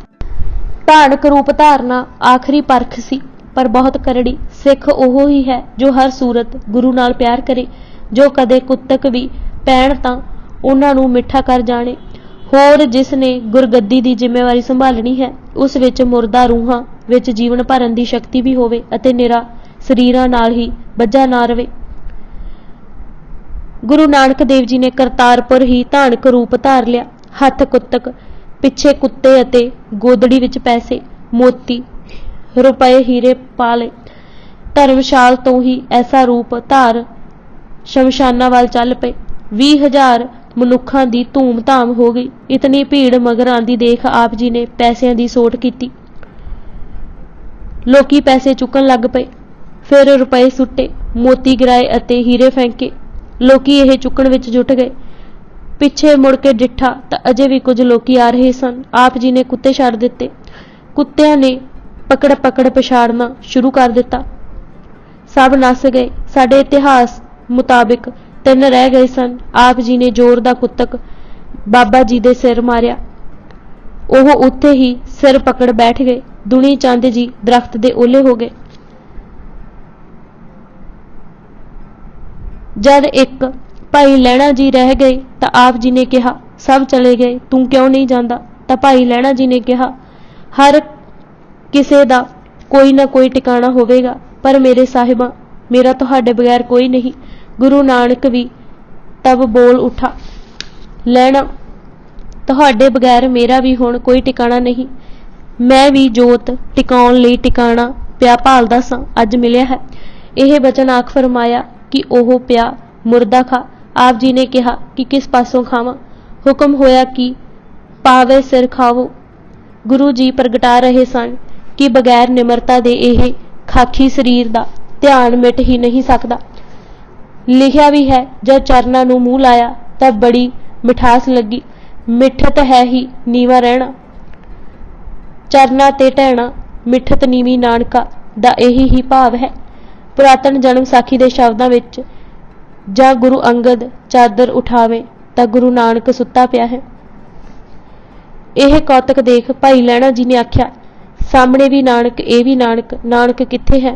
तां उस वेले कमाल दे बचन कीते दीन दुनी दे पातशाह गुरु नानक ने कि नानक ना मड़ी ना गौर, नानक अंगद के हिये में मैं तू मैं एक भय, जो तुम हम को भिन्न जानेगा, सो गुर ते बिछड़िया रहेगा। सूरज प्रकाश दे शब्दां विच सुनुइके धर्म प्रशीदे दयाला, देखी करना दृष्टि विशाला, कहियो जो मेरे अह स्वरूपा, सो तुम हैम है परम अनूपा। यह निमरता नूं ही फल लगा है। गुरु नानक देव जी ने गुरगद्दी की जिम्मेवारी बख्शी है। महिमा प्रकाश अनुसार उस समय कहा, मेरा गुरु तू, मैं तेरा गुरु, मेरे मन में तू बसे, मैं सदा हृदय तोहे, अभेद भगति मेरी करी, मैं मन तमारा ढो, अते अब तू मेरे अंग ते भया, तुम लैना मैं दैन दिया। सेवादास दे शब्दां विच आप होते गुराई के तख्त ऊपर बिठाया। आपू गुरु नानक जी ने सिर निवाया, मत्था टेकिया। इसे नूं बलवंड जी ने उल्टी गंगा वहाउणा कहा सी। यह कहना अते किसे दा लिखना जरा भी नहीं जचदा कि मत्था टेकण कारण अंगूठे ते जख्म हो गया। यह मन घड़त गल्लां पिछों दोखियां ने पाईयां सन। यह अनोखी आश्चर्य खेड़ गुरचेले रहरास कीती अते आपे गुरचेले दा सिद्धांत ਕੋਈ ਜਾਣ ਸਮਝ ਹੀ ਨਾ ਸਕਿਆ। ਇੱਥੇ ਕੋਈ ਸ਼ਰੀਰਾਂ ਦੀਆਂ ਬਾਤਾਂ ਨਹੀਂ ਸਨ ਹੋ ਰਹੀਆਂ, ਰੂਹਾਂ ਦੇ ਮਿਲਾਪ ਸਨ। ਆਪ ਮੱਥਾ ਟੇਕਣ ਉਪਰੰਤ ਆਪ ਜੀ ਨੇ ਬਾਬਾ ਬੁੱਢਾ ਜੀ ਨੂੰ ਸਿੰਘਾਸਨ ਤੇ ਬਿਠਾਉਣ ਲਈ ਕਿਹਾ, ਪੋਥੀ ਤੇ ਕਮਰ ਕੱਸਾ ਬਖਸ਼ਿਆ, ਪਾਰ ਬ੍ਰਹਮ ਦਾ ਪੰਥ ਕਰਨ ਦਾ ਹੁਕਮ ਦਿੱਤਾ, ਸਭ ਨੂੰ ਮੱਥਾ ਟੇਕਣ ਦਾ ਹੁਕਮ ਦਿੱਤਾ। ਬਾਬਾ ਬੁੱਢਾ ਜੀ ਅਤੇ ਹੋਰ ਸੰਗਤਾਂ ਨੇ ਮੱਥਾ ਟੇਕਿਆ, ਪਰ ਪੁੱਤਰਾਂ ਨੇ ਸਾਫ਼ ਇਨਕਾਰ ਕਰ ਦਿੱਤਾ। ਇਹ ਆਖਿਆ, ਹਮ ਗੁਰ ਨਾਨਕ ਤਿੰਨੇ ਕਹਾਵੇ, ਅਗਰ ਦਾਸ ਕਸ ਸੀਸ ਨਿਵਾਵੇ। ਬੰਸਾਵਲੀ ਨਾਮੇ ਦਾ ਕਹਿਣਾ ਹੈ ਕਿ ਉਹ ਚੋਗਾ ਗੋਦੜੀ ਜੋ ਉਸ ਦਿਨ ਪਾਈ ਹੋਈ ਸੀ, ਗੁਰੂ ਅੰਗਦ ਨੂੰ ਪਹਿਨਾ ਦਿੱਤੀ ਅਤੇ ਜਗਤ ਗੁਰ ਲੈਣਾ ਅੰਗਦ ਠਹਿਰਾਇਆ, ਨਾ ਵੀ ਅੰਗਦ ਹੋਇਆ। ਗੁਰ ਅੰਕ ਸਮਾ ਗਏ ਸਨ, ਉਹਨਾਂ ਦੇ ਅੰਗ ਹੀ ਸਨ ਅਤੇ ਕੋਈ ਅੰਤਰ ਨਹੀਂ ਸੀ ਰਿਹਾ, ਸੋ ਨਾਮ ਗੁਰ ਅੰਗਦ ਹੋਇਆ। ਸਭ ਪਾਸੇ ਇਹੀ ਹੀ ਚਰਚਾ ਹੋਈ ਕਿ ਪੁੱਤਰ ਪੋਤਰੇ ਬੈਠੇ ਰਹੇ, ਸੇਵਕ ਲੈ ਗਿਆ। ਬਾਬਾ ਸ਼੍ਰੀ ਚੰਦ ਨੇ ਜ਼ਿਆਦਾ ਰੋਸ ਮਨਾਇਆ। ਉਹਨਾਂ ਇਹ ਜਾਤਾ ਕਿ ਸਭ ਕੁਝ ਉਸ ਗੋਦੜੀ ਵਿੱਚ ਹੈ ਅਤੇ ਉਹਨਾਂ ਗੋਦੜੀ ਚੋਗਾ ਉਤਾਰਨ ਲਈ ਕਿਹਾ। ਗੁਰੂ ਅੰਗਦ ਦੇਵ ਜੀ ਨੇ ਉਹ ਚੋਗਾ ਉਤਾਰ ਦਿੱਤਾ। ਬਾਬਾ ਸ਼੍ਰੀ ਚੰਦ ਨੇ ਲਖਮੀ ਚੰਦ ਦੇ ਪੁੱਤਰ ਧਰਮ ਚੰਦ ਨੂੰ ਪਹਿਨਣ ਲਈ ਕਿਹਾ, ਪਰ ਉਠਾ ਹੀ ਨਾ ਸਕੇ। ਲక్ష్ਮੀ ਚੰਦ ਨੇ ਵੀ ਕੋਸ਼ਿਸ਼ ਕੀਤੀ, ਪਰ ਉਹ ਵੀ ਨਾ ਪਹਿਨ ਸਕੇ। ਗੁਰੂ ਨਾਨਕ ਜੀ ਨੇ ਸਭ ਨੂੰ ਕਿਹਾ ਕਿ ਗੁਰਗੱਦੀ ਦੀ ਜ਼ਿੰਮੇਵਾਰੀ ਪਰਮੇਸ਼ਰ ਵੱਲੋਂ ਹੁੰਦੀ ਹੈ ਅਤੇ ਇਹ ਸੇਵਕ ਨੂੰ ਤਾਰਨ ਦਾ ਹੁਕਮ ਹੈ ਅਤੇ ਸੇਵਕ ਗੁਰੂ ਅੰਗਦ ਹੀ ਡਿੱਠਾ ਹੈ ਅਤੇ ਹੋਰ ਸਗਲੇ ਵਿਹਾਰੀ ਹਨ। ਸੇਵਾਦਾਸ ਦਾ ਲਿਖਣਾ ਹੈ ਕਿ ਜਦ ਸਰਬ ਪ੍ਰਕਾਰ ਦੀਆਂ ਆਗਿਆ ਗੁਰੂ ਅੰਗਦ ਜੀ ਨੇ ਮੰਨੀ ਤਾਂ ਗੁਰੂ ਨਾਨਕ ਜੀ ਨੇ ਕਿਰਪਾ ਦੀ ਦ੍ਰਿਸ਼ਟੀ ਉਹਨਾਂ ਤੇ ਕੀਤੀ ਅਤੇ ਕਿਹਾ, ਜੋ ਪੁਰਖਾ ਬਾਜੀ ਜਿਨ ਲੀਤੀ ਹੋਈ, ਤੁਝੇ ਵਧਾਈ ਹੋਏ। ਬਹੁਤ ਮਿੱਠੇ ਬਚਨ ਕਹੇ, ਫਿਰ ਉੱਠੇ ਕਰ ਗਲ ਕੰਠ ਲਾਇਆ ਤੇ ਕਿਹਾ, ਕਾਰਜ ਮੇਰਾ ਸੰਪੂਰਨ ਕਰ ਛੋੜਿਆ। ਇਹ ਤੁਕ ਫਿਰ ਪੜੀ ਸੀ, ਜਿਨੀ ਨਾਮ ਧਿਆਇਆ ਗਏ ਮਸਕਤ ਘਾਲ, ਨਾਨਕ ਤੇ ਮੁਖ ਉਜਲੇ ਕੀਤੀ ਛੁੱਟੀ ਨਾਲ। ਗੁਰੂ ਬਿਲਾਸ ਪਾਤਸ਼ਾਹੀ 6ਵੀਂ ਵਿੱਚ ਲਿਖਿਆ ਹੈ ਕਿ ਗੁਰੂ ਨਾਨਕ ਦੇਵ ਜੀ ਨੇ ਭਾਈ ਲਹਿਣਾ ਨੂੰ ਗਲਵੱਕੜੀ ਵਿੱਚ ਘੁੱਟ ਲਿਆ। ਫਰਮਾਇਆ, ਨਾ ਤੁਹਾਡਾ ਅੰਗਦ ਹੋਇਆ। 5 ਪੈਸੇ ਅਤੇ ਨਲੇਰ ਰੱਖ ਮੱਥਾ ਟੇਕਿਆ ਤੇ ਕਿਹਾ, ਅੰਮ੍ਰਿਤ ਵੇਲਾ ਕਦੇ ਨਾ ਖੰਝਾਉਣਾ, ਇਸ਼ਨਾਨ ਕਰਕੇ ਨਾਮ ਵਿੱਚ ਲੀਨ ਹੋ ਜਾਣਾ, ਆਪਾ ਕਦੇ ਨਾ ਜਨਾਉਣਾ, ਸਦਾ ਨਿਮਰ ਭਾਵ ਵਿੱਚ ਵਿਚਰਨਾ, ਜਗਤ ਨੂੰ ਮਿਥਿਆ ਕਰ ਜਾਣਨਾ ਅਤੇ ਪ੍ਰਭ ਪ੍ਰੀਤੀ ਵਿੱਚ ਤੋਟ ਨਾ ਆਉਣ ਦੇਣੀ। ਪੁੰਜ ਭਰ ਅੰਗ ਲਗਾਇਓ, ਅੰਗਦ ਨਾਮ ਧਰਾਏ, ਪੈਸੇ 5 ਨਲੇਰ ਧਰ, ਬੰਧਨ ਰੀਤ ਕਰਾਏ। ਗੁਰ ਅੰਗਦ ਮੁਖ ਸੋ ਕਹਾ, ਕਹੋ ਰੀਤ ਨਿਰਾਧਾਰ, ਸਵਾ ਜਾਮ ਨਿਜ ਜਾਗਣ, ਮਜਨ ਨਾਮ ਉਚਾਰ। ਨਿਜ ਕੋ ਨਾਹੇ ਜਨਾਵਣਾ, ਮਨ ਨੀਵਾ ਸਦ ਹੋਏ, ਜਗ ਮਿਥਿਆ ਭਗਵੰਤ ਪਦ, ਪ੍ਰੀਤ ਸੇਵ ਰਚ ਜੋਏ। ਮੁਨਸ਼ੀ ਸੋਹਣ ਲਾਲ ਨੇ ਇਸੇ ਸਿਲਸਿਲੇ ਵਿੱਚ ਲਿਖਿਆ ਸੀ ਕਿ ਪੁੱਤਰਾਂ ਦੇ ਭਾਗਾਂ ਵਿੱਚ ਹਕੀਕੀ ਰਾਹ ਅਤੇ ਆਤਮਿਕ ਖਜ਼ਾਨੇ ਦੀ ਨਿਆਮਤ ਲਿਖੀ ਨਹੀਂ ਸੀ। ਭਾਈ ਲਹਿਣਾ ਜੀ ਗੁਰੂ ਨਾਨਕ ਦੇਵ ਜੀ ਦੇ ਸੱਚੇ ਸੁੱਚੇ ਖੁਸ਼ ਨਸੀਬ, ਸ਼ੁਭ ਇੱਛਕ ਅਤੇ ਆਦ ਸੇਵਕ ਅਤੇ ਪੱਕੇ ਰਾਜਦਾਰ ਬਣੇ। ਮੁਹੱਸਨ ਫਾਨੀ ਦੇ ਲਿਖੇ ਸ਼ਬਦ ਵੀ ਦੁਹਰਾਏ ਜਾਣੇ ਠੀਕ ਰਹਿਣਗੇ ਕਿ ਸਿੱਖਾਂ ਦਾ ਵਿਸ਼ਵਾਸ ਹੈ ਕਿ ਗੁਰੂ ਨਾਨਕ ਦੇਵ ਜੀ ਕੇਵਲ ਨੂਰ ਹੀ ਸਨ। ਉਹਨਾਂ ਜਦ ਆਪਣੇ ਸਰੀਰ ਰੂਪੀ ਚੋਲੇ ਨੂੰ ਤਿਆਗਿਆ ਤਾਂ ਆਪਣੇ ਖਾਸ ਸੇਵਕ ਗੁਰੂ ਅੰਗਦ ਜੀ ਵਿੱਚ ਪ੍ਰਵੇਸ਼ ਕਰ ਗਏ। ਇਸੇ ਲਈ ਗੁਰੂ ਅੰਗਦ ਸਕਾਰ ਨਾਨਕ ਹਨ। ਭਾਈ ਗੁਰਦਾਸ ਜੀ ਨੇ ਅੰਗ ਹੈ ਅੰਗ ਹੋਣ ਤੇ ਗੰਗਾ ਦੀ ਲਹਿਰ ਵਿੱਚੋਂ ਫਿਰ ਗੰਗਾ ਹੋਣ ਦਾ ਪ੍ਰਮਾਣ 24ਵੀਂ ਵਾਰ ਦੀ 5ਵੀਂ ਪੌੜੀ ਵਿੱਚ ਦਿੱਤਾ ਹੈ। ਇੱਥੇ ਇਹ ਲਿਖਣਾ ਵੀ ਕੁਥਾ ਨਹੀਂ ਹੋਵੇਗਾ ਕਿ ਗੁਰਗੱਦੀ ਸੌਂਪਣ ਦੀ ਜੋ ਮਰਿਆਦਾ ਗੁਰੂ ਨਾਨਕ ਜੀ ਨੇ ਬੰਨੀ, ਉਸ ਵਿੱਚ ਸੇਲੀ ਜਾਂ ਟੋਪੀ ਨੂੰ ਕੋਈ ਥਾਂ ਨਹੀਂ ਸੀ। ਇਹ ਉਦਾਸੀ ਮੱਤ ਦੀਆਂ ਆਰੰਭ ਦੀਆਂ ਰੀਤਾਂ ਸਨ, ਜਿਨ੍ਹਾਂ ਨੂੰ ਕਾਹਲੀ ਨਾਲ ਕਿਸੇ ਗੁਰੂ ਘਰ ਨਾਲ ਜੋੜ ਦਿੱਤਾ। ਸਪਸ਼ਟ ਗਵਾਹੀਆਂ ਹਨ ਕਿ ਪ੍ਰਸੰਨ ਹੋ ਕਰ ਬਾਣੀ ਦਾ ਖਜ਼ਾਨਾ ਗੁਰੂ ਅੰਗਦ ਦੇ ਹਵਾਲੇ ਕੀਤਾ। ਪੁਰਾਤਨ ਜਨਮ ਸਾਖੀ ਦੇ ਸ਼ਬਦ ਹਨ, ਤਿਤ ਮਹਿਲ ਜੋ ਸ਼ਬਦ ਹੋਆ, ਜੋ ਬਾਣੀ ਗੁਰੂ ਅੰਗਦ ਜੋਗ ਮਿਲੀ। ਜਨਮ ਪੱਤਰੀ ਸ਼ੰਭੂਨਾਥ ਵਿੱਚ ਵੀ ਲਿਖਿਆ ਹੈ ਕਿ 2 ਵਸਤਾਂ ਹੀ ਗੁਰੂ ਅੰਗਦ ਦੇਵ ਜੀ ਨੂੰ ਬਖਸ਼ੀਆਂ, ਆਪਣੀ ਅਜ਼ਮਤ ਅਤੇ ਸ਼ਬਦ ਦੀ ਸੁਰਤ। मेहरबान जी ने अपनी जन्म साखी विच वधेरे साफ लिखा है, तब गुरु अंगद को शब्द की थापना देके सम्मत 1596 अस्सू सूदी 10वीं को आप सचखंड सिधारे। भाई नंद लाल जी ने अर्जु अल्फाज विच गुरु नानक देव जी का केवल शब्द ही आधार लिखा है अते यह ही कार गुरु अंगद जी नूं बख्शी। भाई नंद लाल जी लिखते हैं कि गुरु नानक जी ने केवल शब्द ही वरत्या ते अपना जीवन भी शब्द विच ढालिया। गुरु नानक जी का कहना सी कि सब कुछ शब्द विच है, सब कुछ उन्हां शब्द विच ही रूपमान कर दिता। जिन्ना शब्द पा लिया गुरु नानक जी उस तो वार नहीं जाते हैं। गुरु ग्रंथ साहिब की गवाही की गुरु अंगद देव जी शब्द खजाना बख्शियो दे हुंदियां होर किसे दा कुछ कहना जां लिखना व्यर्थ है। जगत ने सिर्फ इंग्लैंड का सन 1688 का शानदार इनकलाब सुनिया है, जो इस करके तां शानदार है कि पीढ़ी बदले अते खून खराबे बगैर तख्त दे बादशाह बदल गए, पर इस गल्लों शानदार नहीं कि खून दे रिश्ते दी कोई थान नहीं सी रही, सिर्फ विरासत दा कानून बदलिया सी। विलियम अते मेरी जो तख्त ते बैठे उन्हां विच मेरी जेम्स पहले दी ही धी सी। भाई लैणा जी दा तां गुरु नानक जी नाल दूर दा भी रिश्ता नहीं सी, केवल एक भाव भगती दा रिश्ता सी। गुरु घर वड़ियाई किसे रिश्ते कारण नहीं जां संबंध कारण नहीं सी दित्ती जांदी, यह मर्यादा ही बन दित्ती। जरा गौर नाल तक्को तां यह शानदार इनकलाब हर गुरु पातशाह वेले हुंदा दिसेगा।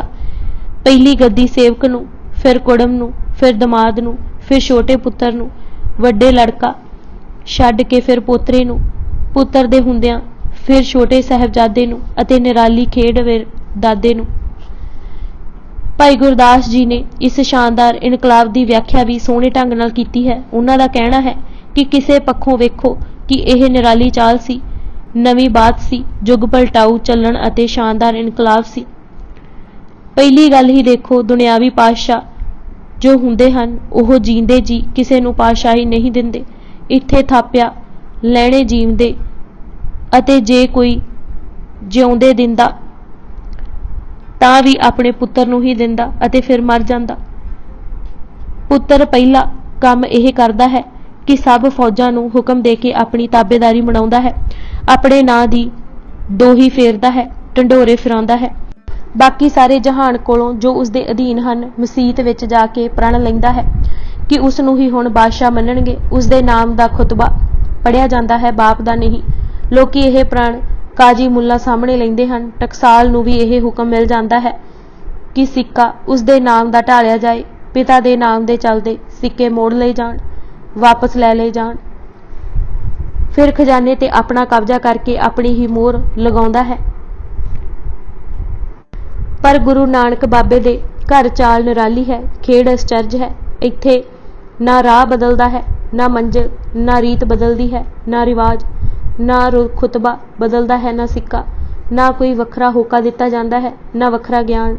ओहो ही मोहर, ओहो ही आवाज़, ओहो ही इको अकाल पुरख दे नाम दी दोही, इको टकसाल साध संगत, इको खुतबा, इको नाम नानक दा, इको तख्त गुरियाई दी जिम्मेवारी वाला अते इको मोहर सच्चे नाम दी जो दरगाह विच चलनी है। होर झूठियां पातशाहियां दे अनेका झगड़े, लखां संसे, करोड़ां बखेड़े, पर इस पातशाही हेठ जो भी आया, जिसने सिर झुकाया, दीदार कीते, उसनूं सुख दा फल मिलिया।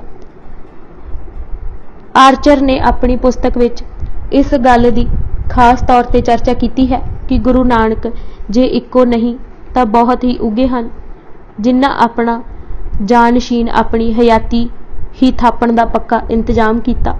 उन्हां अपने जानशीन दे जिम्मे यह कारज सौंपिया कि वह पावन असूलों की संभाल ते रखिया करदे होए प्रचारे।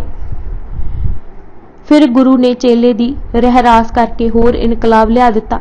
देखण नूं गुरु नानक जहां तो चलिया गया, पर असल विच ओह अपनी जोत भाई लैणा विच टिका गुरु अंगद बना जिंदा हो गए। नानक सलामत थीम दे, गोकल चंद नरंग दे यह शब्द भी सदा चेते रखण वाले हैं कि जिस तेग ने खालसे दी शान फैलाई, यह जरूर है कि उस नूं त्यार ਗੁਰੂ ਗੋਬਿੰਦ ਸਿੰਘ ਜੀ ਨੇ ਕੀਤਾ ਸੀ, ਪਰ ਫੌਲਾਦ ਗੁਰੂ ਨਾਨਕ ਦੇਵ ਜੀ ਮਹਾਰਾਜ ਕਮਾ ਕੇ ਦੇ ਗਏ ਸਨ। ਫਿਰ ਇਹ ਸਭ ਤੋਂ ਵੱਡਾ ਇਨਕਲਾਬ ਕੀ ਇਹ ਆਤਮਿਕ ਦਰਿਆ ਜਿਵੇਂ ਸੋਮੇ ਤੋਂ ਨਿਕਲਣ ਵੇਲੇ ਸਵੱਛ, ਸ਼ੀਤਲ ਅਤੇ ਉਮੜਦਾ ਸੀ, 2 ਸਦੀਆਂ ਵਹਿਣ ਬਾਅਦ ਹੀ ਉਸੇ ਤਰ੍ਹਾਂ ਉਗਮਦਾ ਅਤੇ ਵਗਦਾ ਰਿਹਾ। ਧੰਨ ਨਾਨਕ ਤੇਰੀ ਵੱਡੀ ਕਮਾਈ। ਗੁਰੂ ਨਾਨਕ ਦੇਵ ਜੀ ਦਾ ਜੋਤੀ ਜੋਤ ਸਮਾਉਣਾ ਵੀ ਇੱਕ ਨਿਰਾਲਾ ਕੌਤਕ ਸੀ। ਸੰਸਾਰੀ ਲੋਕ ਜਾਂਦੇ ਸਨ, ਮਰਦੇ ਸਨ, ਗੁਜ਼ਰਦੇ ਸਨ। ਸਾਡੇ ਘਰ ਨਾ ਮਿੱਤਰ ਹੈ, ਨਾ ਮੌਤ, ਨਾ ਕੋਈ ਜਾਂਦਾ ਹੈ, ਨਾ ਕੋਈ ਬਦਲਦਾ ਹੈ। ਇੱਥੇ ਤਾਂ ਜੋਤੀ ਜੋਤ ਰਲਦੀ ਹੈ, ਇੱਕ ਸੰਪੂਰਨ ਹੋ ਦੂਜੇ ਨੂੰ ਪੂਰਾ ਕਰਕੇ ਉਸੇ ਵਿੱਚ ਹੀ ਸਮਾ ਜਾਂਦਾ ਹੈ। ਗੁਰੂ ਨਾਨਕ ਦੇਵ ਜੀ ਜੋਤੀ ਜੋਤ ਕਿਵੇਂ ਸਮਾਏ, ਇਸ ਦੀ ਗਵਾਹੀ ਸਭ ਤੋਂ ਉੱਤਮ ਪੁਰਾਤਨ ਜਨਮ ਸਾਖੀ ਹੈ। ਉਸੇ ਦਾ ਸਾਰੰਸ਼ ਦੇਣਾ ਹੀ ਇੱਥੇ ਜਚੇਗਾ। ਗੁਰਗੱਦੀ ਦੀ ਜ਼ਿੰਮੇਵਾਰੀ ਦੇਣ ਉਪਰੰਤ ਗੁਰੂ ਅੰਗਦ ਦੇਵ ਜੀ ਨੂੰ ਹੁਕਮ ਦਿੱਤਾ ਕਿ ਉਹ ਖਡੂਰ ਵਿਖੇ ਚਲੇ ਜਾਣ। ਗੁਰੂ ਅੰਗਦ ਜੀ ਖਡੂਰ ਵਿਖੇ ਵਿਰਾਈ ਦੇ ਘਰ ਚਲੇ ਗਏ। ਗੁਰੂ ਨਾਨਕ ਜੀ ਆਂਪੂ ਹੀ ਇੱਕ ਵਾਰੀ ਗੁਰੂ ਅੰਗਦ ਦੇਵ ਜੀ ਨੂੰ ਮਿਲਣ ਲਈ ਖਡੂਰ ਗਏ ਅਤੇ ਉੱਥੋਂ ਨਾਲ ਹੀ ਲੈ ਆਏ। ਮਨੁੱਖੀ ਚੋਲੇ ਨੂੰ ਛੱਡਣ ਦਾ ਸਮਾਂ ਨੇੜੇ ਦੱਸ। ਤੁਧ ਹੈ ਗੁਰ ਬਾਬਾ ਸ਼੍ਰੀ ਤਲੇ ਜਾਏ ਬੈਠਾ, ਸ਼੍ਰੀ ਸੁੱਕਾ ਖੜਾ ਥਾ ਸੋ ਹਰਿਆ ਹੋਇਆ ਪਾਤ ਫੁੱਲ ਪਏ। ਤਬ ਗੁਰ ਅੰਗਦ ਪੈਰੀ ਪਾਇਆ, ਮਾਤਾ ਜੀ ਬੈਰਾਗ ਕਰਨ ਲੱਗੇ। ਭਈ ਬੰਦ ਸਭ ਲਗੇ ਰੋਵਣ, ਤੁਧ ਹੈ ਰਾਗ ਵਡਹੰਸ ਵਿੱਚ ਸ਼ਬਦ ਹੋਆ। ਤਬ ਸੰਗਤ ਲੱਗੀ ਸ਼ਬਦ ਗਾਵਣ, ਤਬ ਬਾਬਾ ਬਿਸਮਾਦ ਦੇ ਘਰ ਆਇਆ। ਤਿਤ ਮਹਿਲ ਹੁਕਮ ਹੋਆ, ਰਾਗ ਤੁਖਾਰੀ ਕੀਤਾ। ਬਾਬਾ ਬੋਲਿਆ 12 ਮਾਹ। ਰਾਤ ਅੰਮ੍ਰਿਤ ਵੇਲਾ ਹੋਆ, ਚਲਾਣੇ ਕੇ ਵਕਤ ਤੂੰ ਸੁਣ ਕਿਰਤ ਕਰਮਾ ਪੂਰਵ ਕਮਾਇਆ।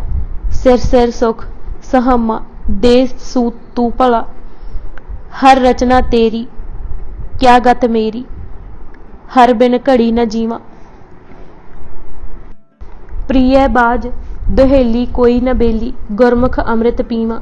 ਰਚਨਾ ਰਾਚ ਰਹੇ ਨਿਰੰਕਾਰੀ, ਪ੍ਰਭ ਮਨ ਕਰਮਾ ਸੁਕਰਮਾ। ਨਾਨਕ ਪੰਥ ਨਿਹਾਲੇ ਸਾ ਧਨ, ਤੂੰ ਸੁਣ ਆਤਮ ਰਾਮਾ। ਤਿਤ ਮਹਿਲ ਜੋ ਸ਼ਬਦ ਹੋਆ, ਸੋ ਪੋਥੀ ਗੁਰ ਅੰਗਦ ਜੋਗ ਮਿਲੀ। ਤਦ ਹੈ ਪੁੱਤਰਾਂ ਆਖਿਆ, ਅਸਾਡਾ ਕਿਆ ਹਾਲ ਹੋਏਗਾ।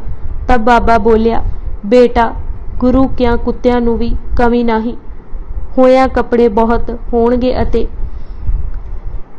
ਗੁਰੂ ਗੁਰੂ ਜਪ ਹੈ ਤਾਂ ਜਨਮ ਸਵਰੇਗਾ। ਐਸਾ ਦੇਖ ਮੁਸਲਮਾਨ ਲੱਗੇ ਆਖਣ, ਅਸੀਂ ਦਬਾਂਗੇ, ਅਤੇ ਹਿੰਦੂ ਲੱਗੇ ਆਖਣ, ਜੋ ਅਸੀਂ ਜਲਾਹਾਂਗੇ। ਤਾਂ ਬਾਬੇ ਆਖਿਆ, ਜੋ ਤੁਸਾਂ ਦੋਹਾਂ ਵਲੀ ਫੁੱਲ ਰੱਖਾਂ, ਦਾਹਣੀ ਵੱਲ ਹਿੰਦੂਆਂ ਕੇ ਰੱਖਾਂ ਅਤੇ ਬਾਵੀਂ ਵੱਲ ਮੁਸਲਮਾਨਾਂ ਕੇ ਰੱਖਾਂ। ਜਿਸ ਦੇ ਭਲਕੇ ਹਰੇ ਰਹਿਣਗੇ, ਜੇ ਹਿੰਦੂਆਂ ਕੇ ਹਰੇ ਰਹਿਣਗੇ ਤਾਂ ਜਾਲਾਂਗੇ, ਅਤੇ ਜੇ ਮੁਸਲਮਾਨਾਂ ਕੇ ਹਰੇ ਰਹਿਣਗੇ ਤਾਂ ਦੱਬਾਂਗੇ। ਤਬ ਬਾਬੇ ਸੰਗਤ ਨੂੰ ਹੁਕਮ ਕੀਤਾ, ਕੀਰਤਨ ਪੜਨ। ਤਬ ਸੰਗਤ ਲੱਗੀ ਕੀਰਤਨ ਪੜਨ। ਜੈ ਘਰ ਕੀਰਤ ਆਖੀਐ, ਕਰਤੇ ਕਾ ਹੋਏ ਵਿਚਾਰੋ। ਤਿਤ ਘਰ ਗਾਵਹਿ ਸੋਹਿਲਾ, ਸਿਵ ਰਿਹੋ ਸਿਰਜਣ ਹਾਰੋ। ਤੁਮ ਗਾਵੋ ਮੇਰੇ ਨਿਰਭਉ ਕਾ ਸੋਲਾ, ਰਾਗ ਗੌੜੀ ਦੀਪਕੀ ਹੋਆ। ਫਿਰ ਧਨਾਸਰੀ ਰਾਗ ਹੋਆ, ਆਰਤੀ ਗਾਵੀ। ਤਿਤ ਮਹਿਲ ਕੀਰਤਨ ਹੋਆ, ਸ਼ਬਦ ਤਬ ਸ਼ਲੋਕ ਪੜਿਆ। ਪਵਨ ਗੁਰੂ ਪਾਣੀ ਪਿਤਾ, ਮਾਤਾ ਧਰਤ ਮਹੱਤ। ਨਾਨਕ ਤੇ ਮੁਖ ਉਜਲੇ, ਕੀਤੀ ਛੁੱਟੀ ਨਾਲ। ਪੜਿਆ ਹੀ ਬਾਬੇ ਚਾਦਰ ਉੱਪਰ ਲੈ, ਮੂੰਹੋਂ ਵਾਹਿਗੁਰੂ ਕਹਿ ਮੱਥਾ ਟੇਕਿਆ। ਜਬ ਚਾਦਰ ਉਠਾਵਣ ਕਿਛ ਨਾਹੀ, ਤਦ ਫੁੱਲ ਦੁਹਾਂ ਕੇ ਹਰੇ ਰਹੇ। ਹਿੰਦੂ ਆਪਣੇ ਲੈ ਗਏ ਅਤੇ ਮੁਸਲਮਾਨ ਆਪਣੇ ਲੈ ਗਏ। ਸੰਨ 1539 ਸੀ ਅਤੇ ਸਤੰਬਰ ਦੀ ਉਸ ਦਿਨ 5 ਸੀ। ਸੰਮਤ 1596 ਸੀ ਅਤੇ ਅੱਸੂ 10। ਬੰਸਾਵਲੀ ਨਾਮਾਂ ਦੇ ਲਿਖਾਰੀ ਨੇ ਵੀ ਜੋ ਕਰਤਾਰਪੁਰ ਵਿੱਚ ਵਾਪਰੀ ਅਤੇ ਆਂਪੂਜਾ ਡਿੱਠਾ, ਉਸ ਨੂੰ ਵੀ ਇੱਥੇ ਲਿਖਣਾ ਪ੍ਰਸੰਗ ਵਿੱਚ ਹੋਵੇਗਾ।